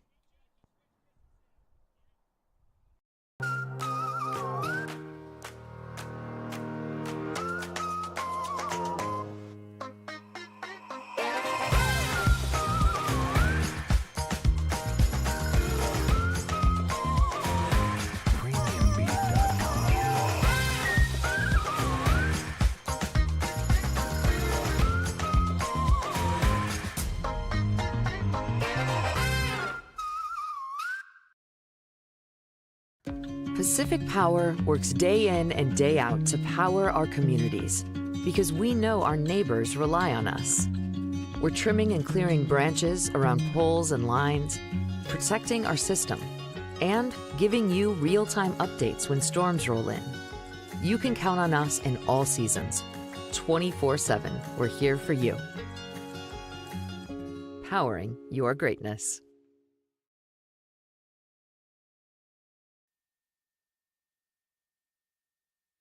Getting set for the top of the 7th inning on 104.3 and 960 Sports and MyBasin.com. A new man on the mound for Phoenix. We will introduce you to the new man out there, Chris Phillips, in just a moment. But first, a check of the line score for Phoenix, who scored 10 runs on 12 hits so far in the game. They've committed 1 error, and they have left 5 runners on base. For the Klamath Falls Falcons, 1 run on 7 hits. They've committed 2 errors, and they have left 8 runners on base. So it looks like Phillips and Schultz are just going to go ahead and swap places out there as Schultz moves over to short, and Chris Phillips now on the bump for the Phoenix Pirates. His first task will be the top of the Falcons order. Max Price, Connor Shively, Jacoby Tacchini. First pitch misses away. The count is 1-0 to Max Price. As Price is still looking for his first hit today. He's grounded out a couple of times. He'll take strike 1 on the outside corner there. Price grounded out in the first and the 5th. He also walked in the 2nd. Popped one up in foul territory. The catcher battling the sun. Cunningham is unable to put that one away. Was in and out of his glove. Seen that happen a couple of times today for both teams. It's, again, with that sun just right overhead is especially challenging for a catcher to make that play. And so because of it, Price gets a second opportunity. Here's the pitch. That is going to be called strike 3. A fastball around the letters on the outside corner. Got Price looking and will set him down in the top of the 7th inning. So bring up Connor Shively, who is 1 for 3 today. Shively flew out in the first, struck out in the 2nd, but doubled back in the 5th inning. Offering on the way from Phillips, misses upstairs, and the count is 1-0. Try to take a quick look at Phillips. Again, only 6 games into the season for Phoenix, so it won't be a huge sample size, but at least to give you an idea of what he's done so far this summer as the 1-0 pitch to Shively is fouled off. Phillips only making his 3rd appearance of this summer. He's pitched 3 innings previous, giving up 14 earned runs, an ERA of 32.5. So again, it's just really kind of unfair to judge him based off that few of an outing. The 1-1 pitch to Shively sends a line drive into center field. Patron diving. He doesn't come up with it. Shively, a big turnaround first. He will stay at first and is able to get on board with a 1-out base hit. Second hit of the day for Shively, and pretty much the same way he got the first one as well. A line drive to center field that Patron tried to dive for, but was unable to get to. Shively aboard with 1 out, and this brings up Jacoby Tacchini. Pitch on the way to Tacchini, loops one into left field and a base hit. Shively advancing into scoring position, and Tacchini with his 2nd hit of the day makes him 2 for 4, and the Falcons trying to find something of a rally, running out of time here in the top of the 7th inning, but they're not completely out of time yet. They still have some time to try and right the ship against the Phoenix Pirates. With 1 out and 2 men on, here's Colin Tacchini. First pitch to Tacchini, misses high and in, 1-0. And maybe now that they've got the starter out of the game, Falcons can feel a little bit more confident going against the bullpen for Phoenix. Is Colin Tacchini, who's 0 for 3 today, grounds one down the third baseline foul, and the count will be even at a ball and a strike. After Colin in the order, it'll be Chase Barrett back hitting in the 5-hole for the Falcons. All right, set is the pitcher, Phillips. And that is a fastball in at the knees called a strike. And so Takini going to have to battle here in a 2-strike count. Falcons can't let this opportunity go to waste late in the game. Don't know how many more opportunities you're going to get. A line drive gets down. It's into the left center field gap. That's going to score a run. In comes Shively. They're waving Takini into third. He'll stay there. And a 1-out double for Colin gets the Falcons a run in the top of the 7th. 2 men in scoring position now in a 10-2 ball game as Takini comes up in the spot where his team has needed him most so far today. Like I said, Jacoby pulls up at third. Colin is at second. And here's a RBI opportunity for Chase Barrett. 0 for 1 today. Barrett struck out earlier. He takes a curveball, gets away from the catcher Cunningham. Takini breaks for the plate. The throw is not going to be in time. And Jacoby dives in safely. And that makes it 10-3. By the way, Colin advancing to third on that play as well. 2 runs home in the 7th. The Falcons are not done yet. Not going away easy in the late going of this single 9-inning affair against the Phoenix Pirates. Pitch called a ball to Chase Barrett, and still an RBI opportunity for the Falcons. As a curveball dropped in there from Phillips on the inside part of the plate, wound up just below the belt. Not a bad location from Phillips. And here's the pitch. Another curveball. This one hit weakly out to short. It's going to score a run. The throw on to first is in time, but an RBI for Chase Barrett makes it a 10-4 ball game. Now the bases will be empty, though, with 2 outs. Falcons have added now 3 runs in this inning, a vital 3 runs late in the game. Now it's up to Carson Pimley to try and start a 2-out rally. First pitch is going to miss for a ball. 1-0. Pimley flew out to shortstop in his only other at-bat of the ball game so far. Here he sends a line drive to left field down for a base hit. Just what the doctor ordered there for Carson Pimley, getting aboard on first. Now for Corbin Hamilton. Hamilton 2 for 3 today. He flew out to center field in the 2nd, but tripled and singled in the 4th and 6th innings. First pitch to Hamilton, hard grounder back up the middle, through into center field, and another base hit for the Falcons. Advancing into scoring position is Carson Pimley, and now Ryan Glidden, a chance to continue the good fortunes for the Falcons. They may have found something here in the top of the 7th inning. Corbin now 3 for 4 today in his 2nd single of the contest. Here's Ryan Glidden. Glidden 0 for 1 in his only other at-bat today. Also flew out to shortstop. But a big spot here for the only graduated senior for the Klamath Falls Falcons, product of Klamath Union High School. Glidden takes ball 1 in, a close pitch to the zone. Phillips has been relying on that inside curveball to get ahead of these right-handers. That time missed with it inside, so he's going to have to go somewhere else to try to get across that pitch. Here's the offering. Goes curveball again, another ground ball up the middle. This time the shortstop Schiltz is up with it. The throw on to first is not going to be in time. Glidden beats out the infield single, and the bases are loaded for the younger Hunter Glidden. Pimley to third, Corbin to second, Ryan aboard at first with his first hit of the contest, and the bases, as I said, are loaded for Hunter Glidden. First pitch to Glidden is a curveball that misses below the knees. 1-0. It's the best opportunity the Falcons have had so far to close the gap on Phoenix. Have to take advantage of this opportunity. It's been the biggest at-bat of the ball game so far. Hunter takes that pitch high, 2-0. And timeout is going to be called by Cunningham at the plate. He's going to go out and talk to Chris Phillips, the pitcher. While we have a moment, want to remind you that today's broadcast on mybasin.com is brought to you in part by Abby's Legendary Pizza. If you're looking for a great place to eat, head to one of Abby's Legendary Pizza locations for some of the best pizza in the Klamath Basin at 1919 Austin Street or 2226 Shallock Street near OIT. Abby's Legendary Pizza has been a proud supporter of high school and Legion Athletics here on 104.3 and 960 Sports. It's a 2-0 count to Hunter Glidden. The top of the order due up next with Max Price as the Falcons continue to rally here in the 7th. Bases loaded. The 2-0 pitch to Hunter is going to miss up and in. Actually missed behind Hunter. The count is 3-0. Aboard at third is Pimley. Corbin Hamilton at second. Ryan Glidden at first.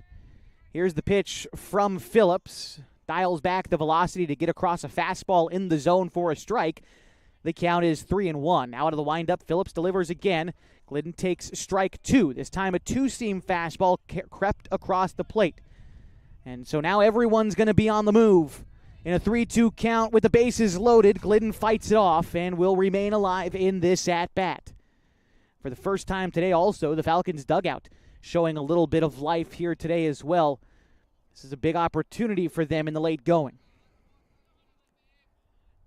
Set is Phillips out of the windup, the 3-2 again. This one is again fouled off. Hunter Glidden staying alive, just got a piece of that pitch to keep this at-bat going. Hunter Glidden this season, .417 hitter, 5 RBI. Golden opportunity for the young man here. The pitch. It is swung on and missed ahead of the breaking ball, and that will do it in the 7th inning. The Falcons, they do score 3 runs, but they wind up leaving the bases loaded. They trail 10-4 as we go to the bottom of the 7th next on 104.3 and 960 Sports and mybasin.com. Threads. There are many threads that run through our region. There are churches and schools and Little League teams that bring us together and bind us into communities. There are roads and cars. There are houses and jobs and businesses, all woven together to make the fabric of our communities. There are financial threads that are part of that tapestry as well. For over 80 years, it's been our pleasure to be headquartered here, providing financial services to generations of our friends and neighbors. From that first savings account, to retirement planning, and all of the cars and houses and groceries in between, we keep your money local, investing it back into our communities, adding more threads to the fabric to make our communities stronger. Pacific Crest Federal Credit Union. Find your path.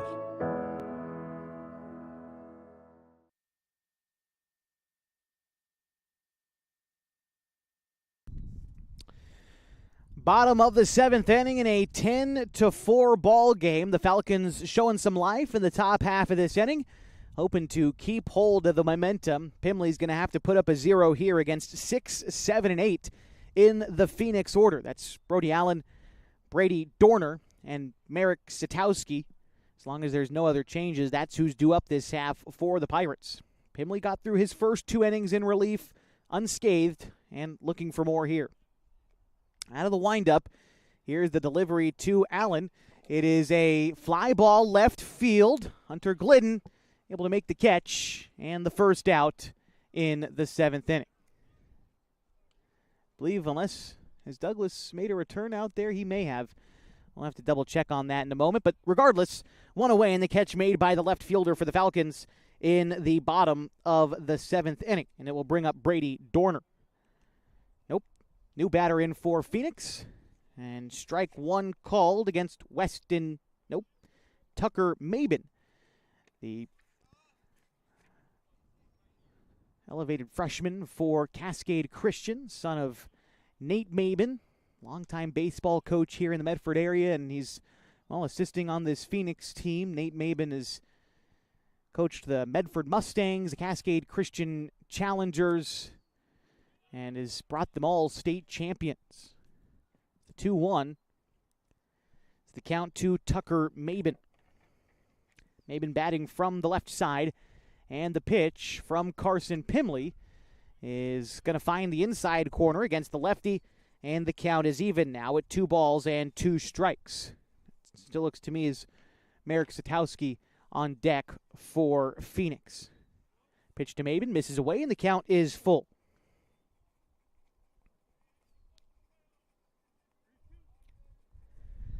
Pimley working out of the windup still against Mabin. And the delivery from Pimley is looked at for a ball away. The 2-seam fastball drifted away from the lefty, and a 1-out walk will be issued to Mabin here and bring up Merrick Satowski. Satowski today is 2 for 3. He's struck out and flown out, along with a double and a run scored. That came in the 4th inning. As Pimley now having to work out of the stretch. Here's the pitch. It's an elevated fastball that's lifted into shallow right center field. It will get down in front of the center fielder. And a base hit will move Maben up to second as well, bringing up Luca Patron with 2 men on and 1 man out. Phoenix, for their part, trying to get the runs back that they surrendered from the Falcons in the top half of the 7th. Pimley, though, still in an okay spot with 2 on and 1 out. Patron is 2 for 3 today. And yes, it looks like, just to continue my thought from earlier, Ryan Douglas has returned to the game in left, and Carson Sims has returned to the game in center defensively for the Falcons. Would imagine that they will get a chance to hit next time through the order as well. Seems to be how Coach Teeters has designed the lineup for today. Is the first pitch to Patron from Pimley misses outside, and the count is 1-0. Patron singled in the 2nd and the 4th innings. In the 4th, he came around to score. Otherwise, he grounded out in the 5th. Pitch on the way from Pimley. Goes off speed to get a swing and a miss, and the count is even. Now a ball and a strike to Luca Patron. Top of the order due up next for Phoenix in Connor Cunningham. Coach Maben now in the third base coaching box, issuing some signs to his batter Patron as Pimley comes set and delivers the pitch. Popped out of play, foul. Count is ball and 2 strikes now to the number 9 hitter in the Pirates order. Pimley, the right-hander from Henley High School, looking in to get the sign there from PJ. PJ gives the target. And the 1-2 pitch. It's another off-speed pitch, but this time Patron chases it. And that is strike 3 in the 2nd out in the 7th inning. 2 men remain on base with Maben at second and Satowski at first. And it looks like we've got a runner coming out there. It looks like Dorner returning to the ball game out there at second, best I can tell. So Dorner returns to the ball game. Satowski still at first. And again, it's Connor Cunningham at the plate for the Phoenix Pirates as Pimley drops in strike 1. About letter high on the outer third of the plate. And now ready to deliver the 0-1. Here's the pitch. Curve ball. It's a ground ball out towards short. Shively fields it cleanly, fires on to Takini at first, and that is the inning. 1 walk and 1 base hit, but the Pirates leave them both stranded in the bottom of the 7th. To the top of the 8th we go in a 6-run ball game, and the Falcons trail Phoenix on 104.3 and 960 Sports and mybasin.com.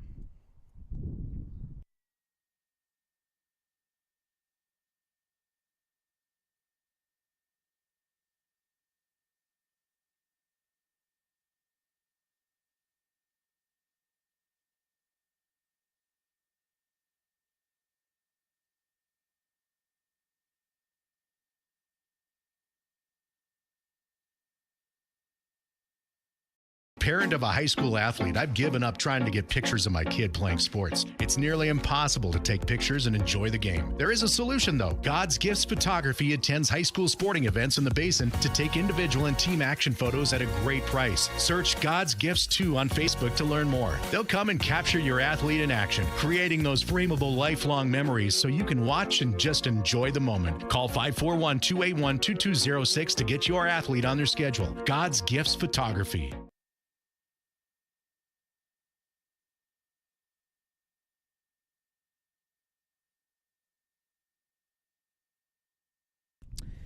Getting set for the top of the 8th inning on 104.3 and 960 Sports and on mybasin.com.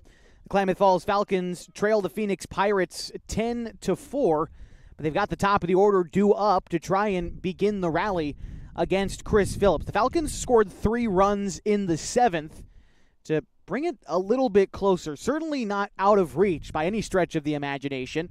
Falcons, as we know, can put up a ton of runs in a flash. That's what they're going to try and dig for here. They got to find it within themselves. It's the busy part of the schedule it can be real easy for a young team to begin to phone it in a little bit. As we get to these parts of the season, you say, well, it's not a league game, but here we go. Max Price with a leadoff single to center field, and that's how we get things started. These Falcons going to have to show us who they really are in the final couple of innings of this non-league contest against Phoenix.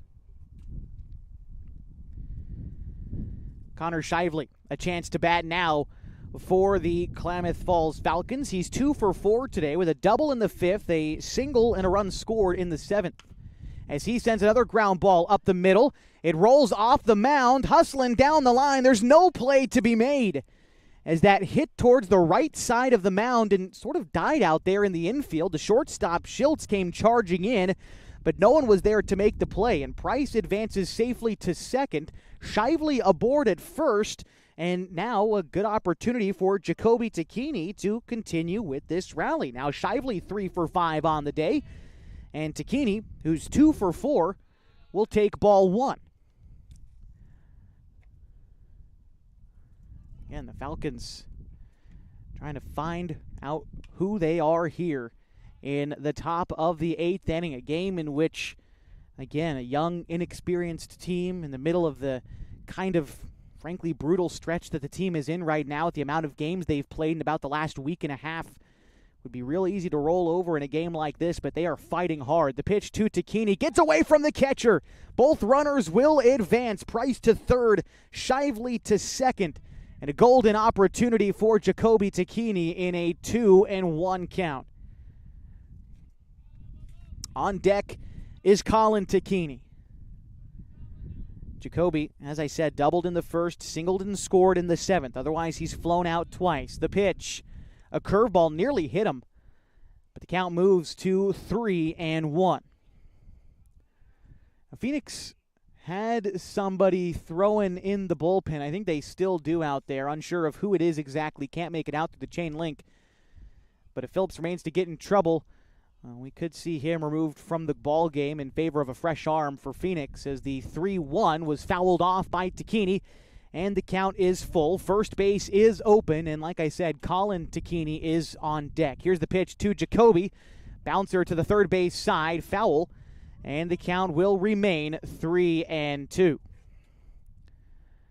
Jacoby, 20 RBI this season for the Falcons.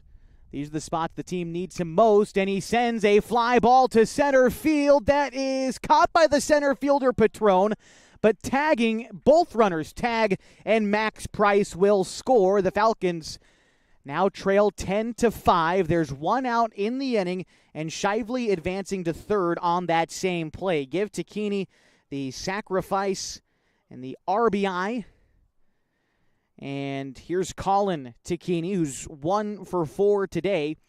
An RBI double in the 7th inning. Colin is looking for more here in the top of the 8th. And after Colin, it is P.J. Safford due to bat next for the Falcons. The offering on the way is going to miss high and tight to Colin Takini.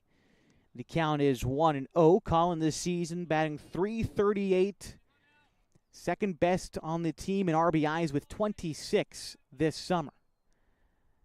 And the pitcher will step off ahead of the 1-0 pitch. Phillips now back on the rubber. Pitch on the way is in the turf, blocked by the catcher Cunningham. He does a fine job of keeping the runner at third. That's Connor Shively. Won't take much on a ball that squirts away from the catcher for Shively to come in and score. Speedy Connor Shively over there at third. Pitch on the way to Colin Takini is going to find the zone on the outside corner. Count is 2-1.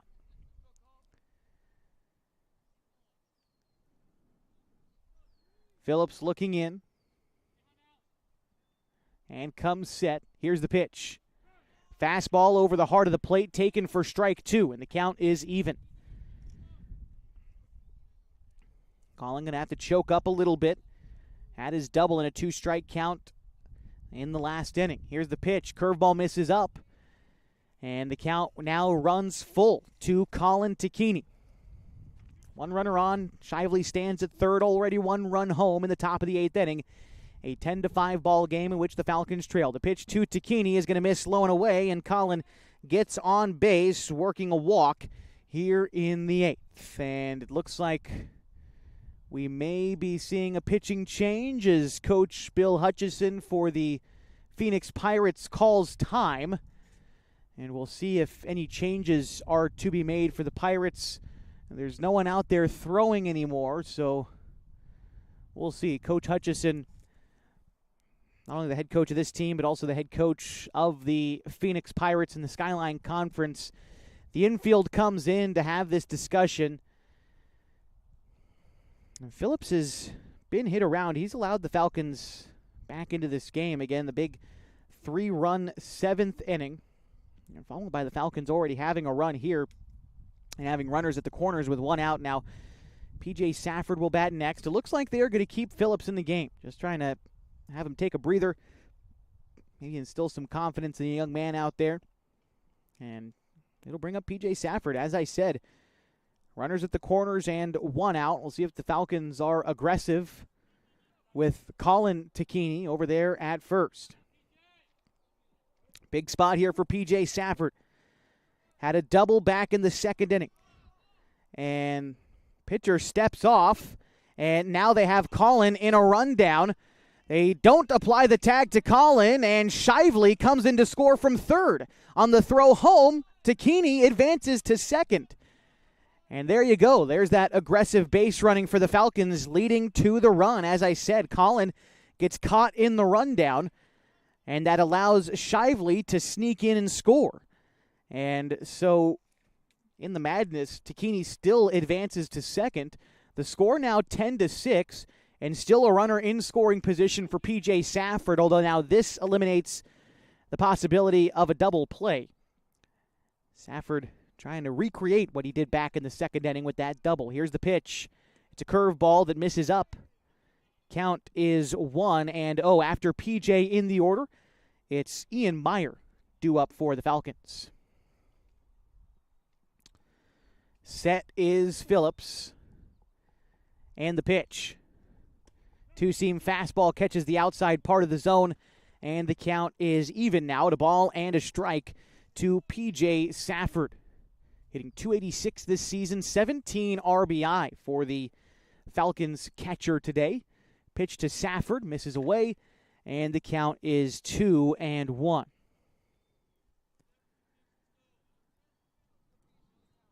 Safford leading the team in walks this year with 12 free passes worked. Coming into this at-bat, here's the 2-1 pitch. That one drifts away. The count 3-1. Good understanding of the zone is Safford. He's going to wait for one pitch in one location in a 3-1 count. If he doesn't get it, he's going to spit on it and try to work the count full. Here's the opportunity for P.J. Safford. That one nearly came in and hit him, so he'll just take a free pass there. 2 men on and 1 man out now for Ian Meyer.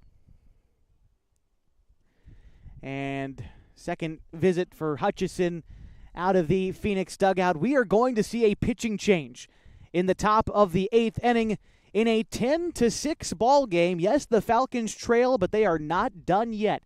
We'll be right back and introduce you to the new pitcher for the Phoenix Pirates on 104.3 and 960 Sports and mybasin.com. Time to reclaim your health and your autonomy. At Heartfelt OBGYN, they focus on you. Their evidence-based approach to care means fewer office visits and a targeted treatment plan to directly address your specific needs. They believe in solutions for their patients, not the industry's profit margin. The providers at Heartfelt OBGYN are committed to serving the community and giving back to the basin. Find them at heartfeltobgyn.com. Heartfelt, because you deserve to be in control of your body and your informed choices. At Eisler Group, they are confident that their tax and accounting professionals are experienced and trained like no one else. From individual, corporate, partnership, estate, trust, Eisler Group stands ready to help you with all of your financial, tax, and accounting needs. They have been in Klamath Falls for nearly 60 years, raising their families here and being part of the community. The Eisler Group can be found at eislerkf.com.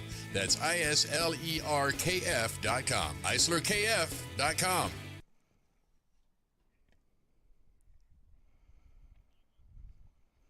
New pitcher on the mound for Phoenix is going to be their former designated hitter, Alex Charlton. He'll inherit a situation which his team leads by 4, but the Falcons have 2 men on and just 1 man gone in the top of the 8th inning.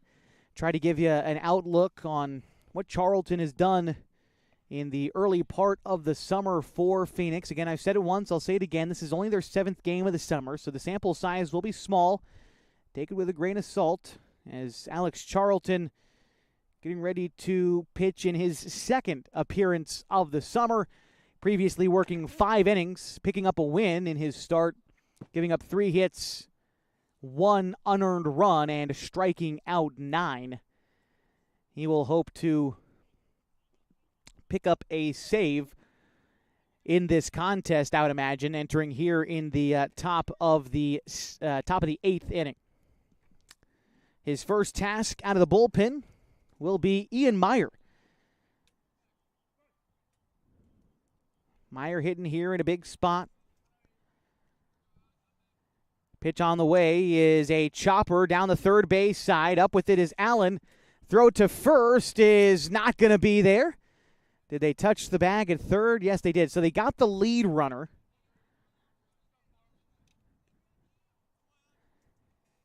So Takini is out at third. Barrett, the courtesy runner. Let's see, there is a courtesy runner in the ball game out there for PJ. Trying to make out who it is exactly, but they stand in scoring position, and Meyer reached on that last play on the error. And so this will bring up Corbin Hamilton.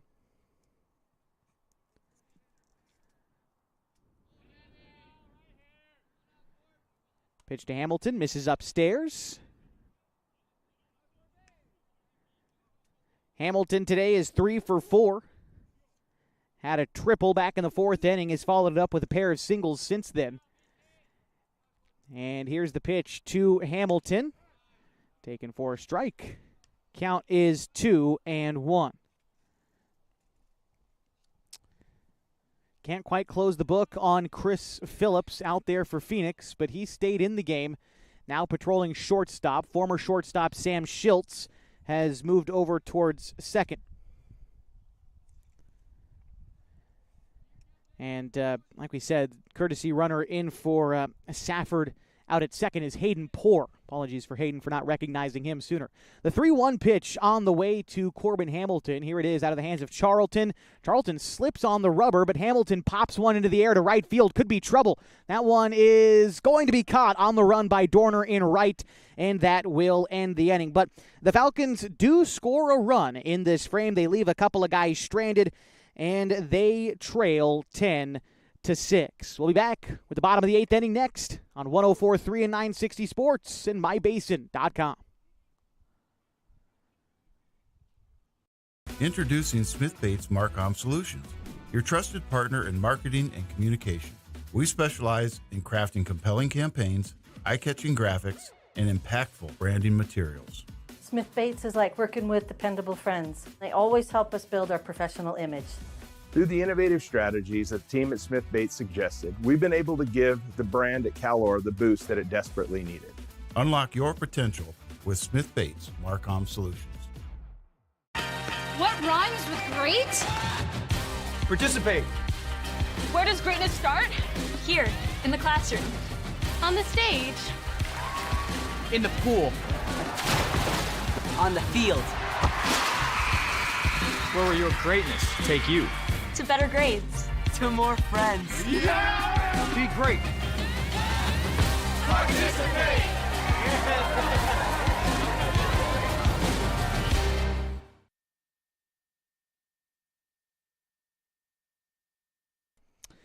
It is the bottom of the 8th inning on 104.3 and 960 Sports and mybasin.com.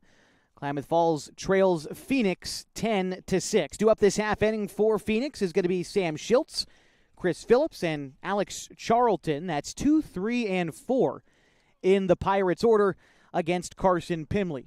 And the offering on the way from Pimley. First pitch is popped foul, and the count is 0-1.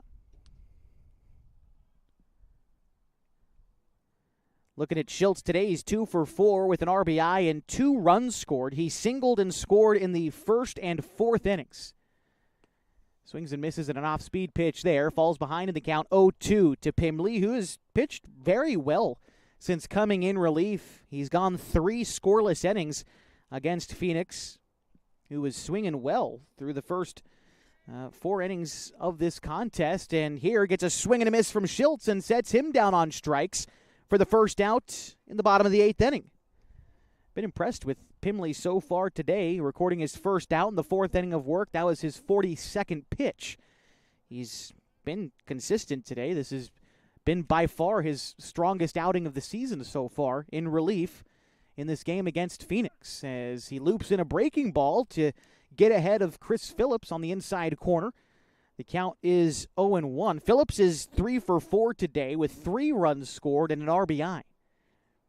That time the pitch misses away. The count is even now at a ball and a strike. Phillips singled in the first, third, and fourth innings and added his RBI in that fourth inning. He also grounded out back in the 6th.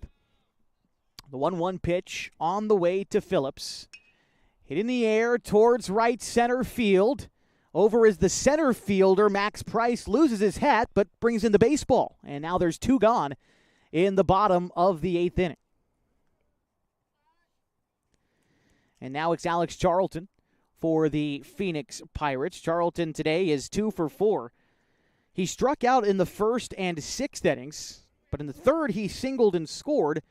In the 4th, had a bases-clearing 3 RBI double. He tried to stretch that into a triple and was thrown out doing so, but still was vital in building out his team's lead right now. You say without it, we're looking at a much different ball game right now. That hit came back in the 4th inning. He swings and misses at strike 1, and he looks at strike 2, a knee-high fastball over the middle part of the plate. And Pimley trying to, again, put up a 0, keeping his team in it, to say the least. Here's the 0-2 from Pimley. It's a ground ball to third. Meyer plays it on 2 hops. Throw 2 to Keeney. A nice stretch by Jacoby to put that one away, and the Pirates down in order in the 8th inning. The Falcons trail by 4 going to the 9th. It'll be 8-9-1. The last hope for the Klamath Falls Falcons here in Medford against the Phoenix Pirates. Back after this on 104.3 and 960 Sports and MyBasin.com. The innocence of youth. Is there anything any better? But soon they'll be in high school and facing all the same challenges you faced. How to make friends, how to fit in, how to be cool. We want our children to have everything they'll need to live fulfilling and productive lives. Make sure the kids in your family are among the more than 120,000 participants here in Oregon who take part in high school sports or activities. At MyBasin.com, we bring you the power of local radio, The pace and reach of social media, the information of 24-hour news, and the excitement of local sports. We do this with a team of radio professionals that is second to none. Klamath Falls is a community that we love and a place that we are proud to call home. Klamath Falls deserves a media group that is as committed to you as you are to Klamath Falls. MyBasin.com is your go-to place for news, Sports, events, and everything going on at home in Klamath Falls.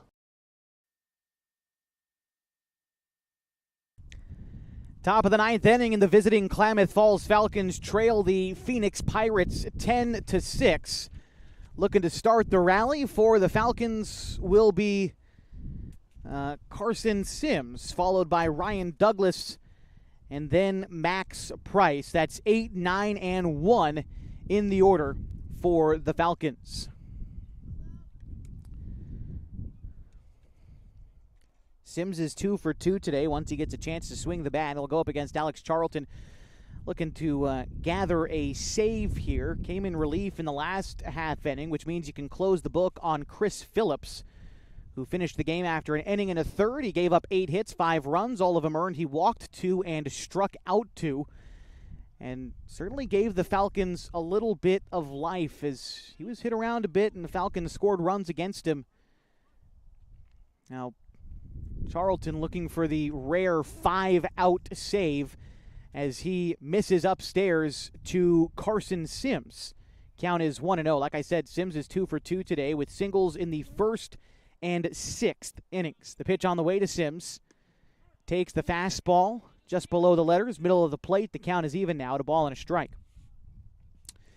Sims, the team's second leading hitter, coming into play today, batting .483 as he lifts one into the air to left field. Satowski, he comes in too far. It gets over his head.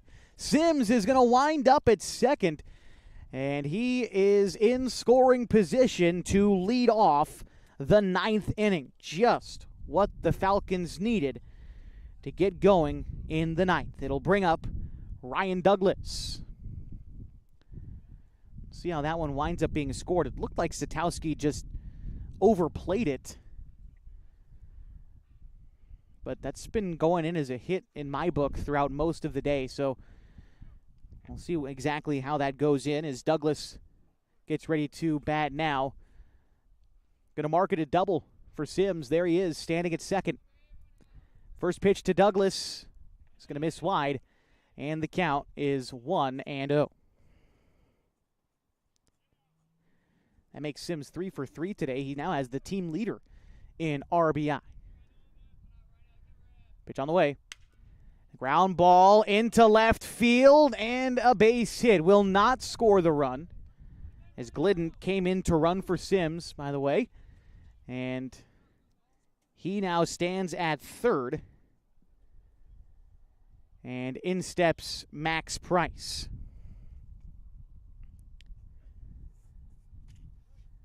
Now the tying run is on deck in a 4-run contest.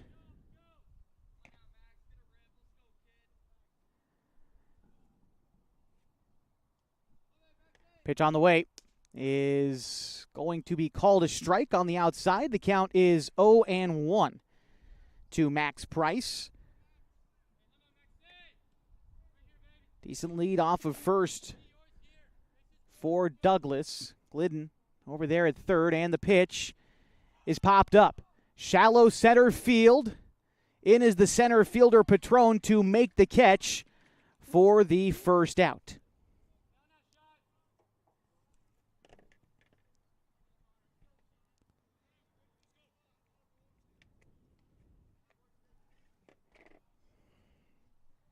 This will bring up Connor Shively with one away and runners remaining at the corners in a 4-run ball game.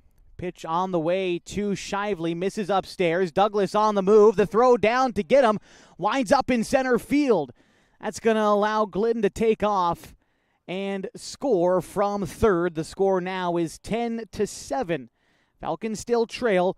They've got a runner in scoring position, one down for Shively. Again, Douglas advancing on that play. Runner was on the move. Ground ball sent out towards second. The throw on to first is made in time. And so now there are 2 gone and a runner at third.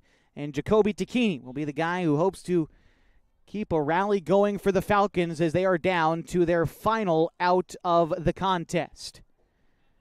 Tacchini today is 2 for 4 with a double and an RBI. He doubled in the first, flew out in the third and fifth. He singled and scored in the seventh and had a sacrifice fly with an RBI in the eighth. Pitch to Tacchini, popped up out of play, foul. The count is 0-1. After Jacoby in the order, it'll be Colin Tacchini, hoping for a chance to bat and continue the ball game as the Falcons are down 3 in their final out in the top of the ninth. Here's the pitch to Tacchini. It's a curveball that's hit to first. It's knocked down by Alvarez. No, it gets underneath his glove and into right field. And a run will score on the play. And just like that, the tying run comes to the plate in Colin Tacchini as Jacoby reaches first on the error. Coming in to score was Ryan Douglas. And they're going to say that was a single by Tacchini. He did hit it sharply, but it scooted underneath the glove of the first baseman. Our official score going with a single, and so We'll take it. An RBI there for Tacchini makes it his second of the day. And Colin Tacchini, like I said, at the plate represents the tying run in the top of the ninth inning. That pitch misses high, and the count is even. Oh, pardon me. The count is 1-0 to Colin Tacchini with Chase Barrett waiting on deck. Colin has an RBI double back in the seventh inning. That's been his only offensive output of the day. Otherwise, 1 for 4 totally on the game. Here's the pitch on the way to Colin. That one in the turf. Count now moves to 3-0.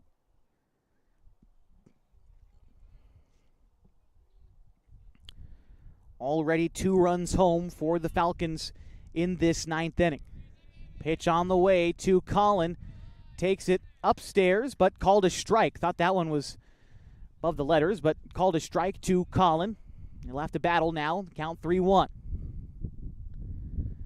Pitch on the way from Charlton. Tacchini lifts it in the air into foul territory, but it drifts out of play. Foul. The count 3-2. Runner on first is Jacoby Tacchini. He'll be looking to get a head start on this 3-2 pitch. It comes down to this. Klamath Falls Falcons trailing 10-8 in the top of the ninth with 2 outs as Charlton comes set. Here's the delivery. Tacchini's on the move. The pitch is in the turf, and that will put him on. Jacoby into scoring position, tying run on base for Chase Barrett. And a conference on the mound for Coach Bill Hutchinson and the Phoenix Pirates. As see if they wind up making a move. Charlton was able to get out of the 8th inning without any issue, but here in the 9th, the Falcons making it difficult for him to close out this save. It started with a double off the bat of Carson Sims, followed by a single from Ryan Douglas. Max Price and Connor Shively flew out and then grounded out, but an RBI single from Jacoby Tacchini put him on base, extended the ball game, and of course most recently Colin Tacchini walked. And so now Chase Barrett, it falls on his shoulders to extend the ball game for the Falcons. Chase Barrett 0 for 2 today for Klamath Falls. He has struck out and grounded out so far, although he does have an RBI. First pitch to him is going to miss wide. The count is 1-0. Barrett picked up his RBI when he grounded out in the 7th inning. The 1-0 on the way to Chase is going to find the outside part of the zone. Was a breaking pitch, a little off the outside of the plate, but called a strike to Barrett, and the count is even. After Barrett in the order, it's Carson Pimley for the Falcons. Top of the 9th, 10-8, the tying run on base for the Falcons. Here's the pitch.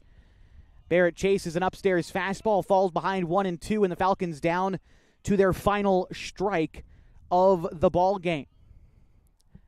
Barrett settles in, chokes up on the bat a little bit, keeps his hands low and his feet spread in the 2-strike count. The delivery from Charlton is a curveball hit the other way, backhanded by the first baseman Alvarez, and he will win the foot race to the bag, and that is the ball game. The Falcons fall to the Phoenix Pirates 10-8. They get the tying run on base, but that is where things stay. We'll be back to recap this game for you and set you up for the rest of the week ahead for the Klamath Falls Falcons, so stick around on 104.3 and 960 Sports and mybasin.com. Pacific Power works day in and day out to power our communities because we know our neighbors rely on us. We're trimming and clearing branches around poles and lines, protecting our system, and giving you real-time updates when storms roll in. You can count on us in all seasons. 24/7, we're here for you. Powering your greatness.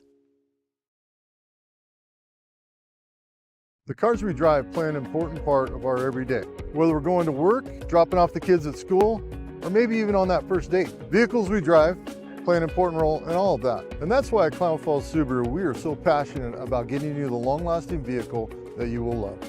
When you come to our store, you'll find that every department is dedicated to caring for our customers, which is why I can proudly send anyone here knowing that they will be treated like family. Stop by and say hi. When you come to Klamath Falls Subaru, you're coming home.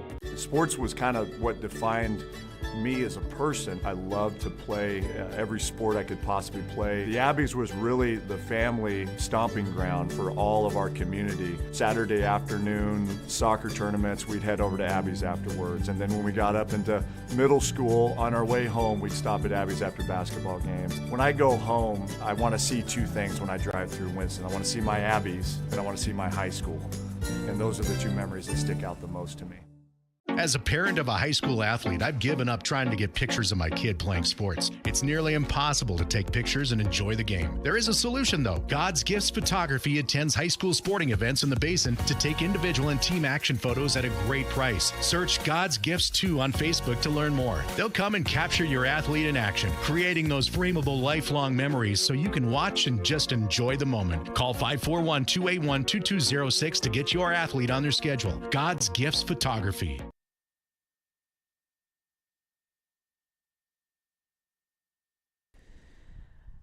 Game is final today from Lithia Driveway Field number 9 as the Klamath Falls Falcons fall to the Phoenix Pirates 10-8. Phoenix had 10 runs on 13 hits. They committed 2 errors and they left 8 runners on base today. The Klamath Falls Falcons scored 8 runs on 18 hits. They committed 2 errors and they left 15 runners on base today. The winning pitcher for Phoenix is going to be Sam Schiltz, who pitched the first 6 innings in a quality start for him. The right-hander struck out 4 batters, allowing 7 hits, 1 earned run in those 6 innings. The loss today goes to Colby Medeiros for the Klamath Falls Falcons, who pitched 4 innings, giving up 12 hits, 10 runs, 8 earned, and he struck out 3. The save in the contest goes to Alex Charlton, who pitched the final inning in 2/3, giving up 3 hits, 2 runs, each of them earned. He did not record any strikeouts. I do want to give credit where credit is due to Carson Pimley, who came in relief in the 5th inning and had his best outing of the season, trying to keep his team in the contest. He pitched 4 innings, gave up 1 hit. He struck out 3, no runs. 4 shutout innings for Pimley in an effort to keep his team around. And the Falcons battled today. They, at one point, were down 10-1, but scored 3 runs in the 7th and 2 in each the 8th and the 9th.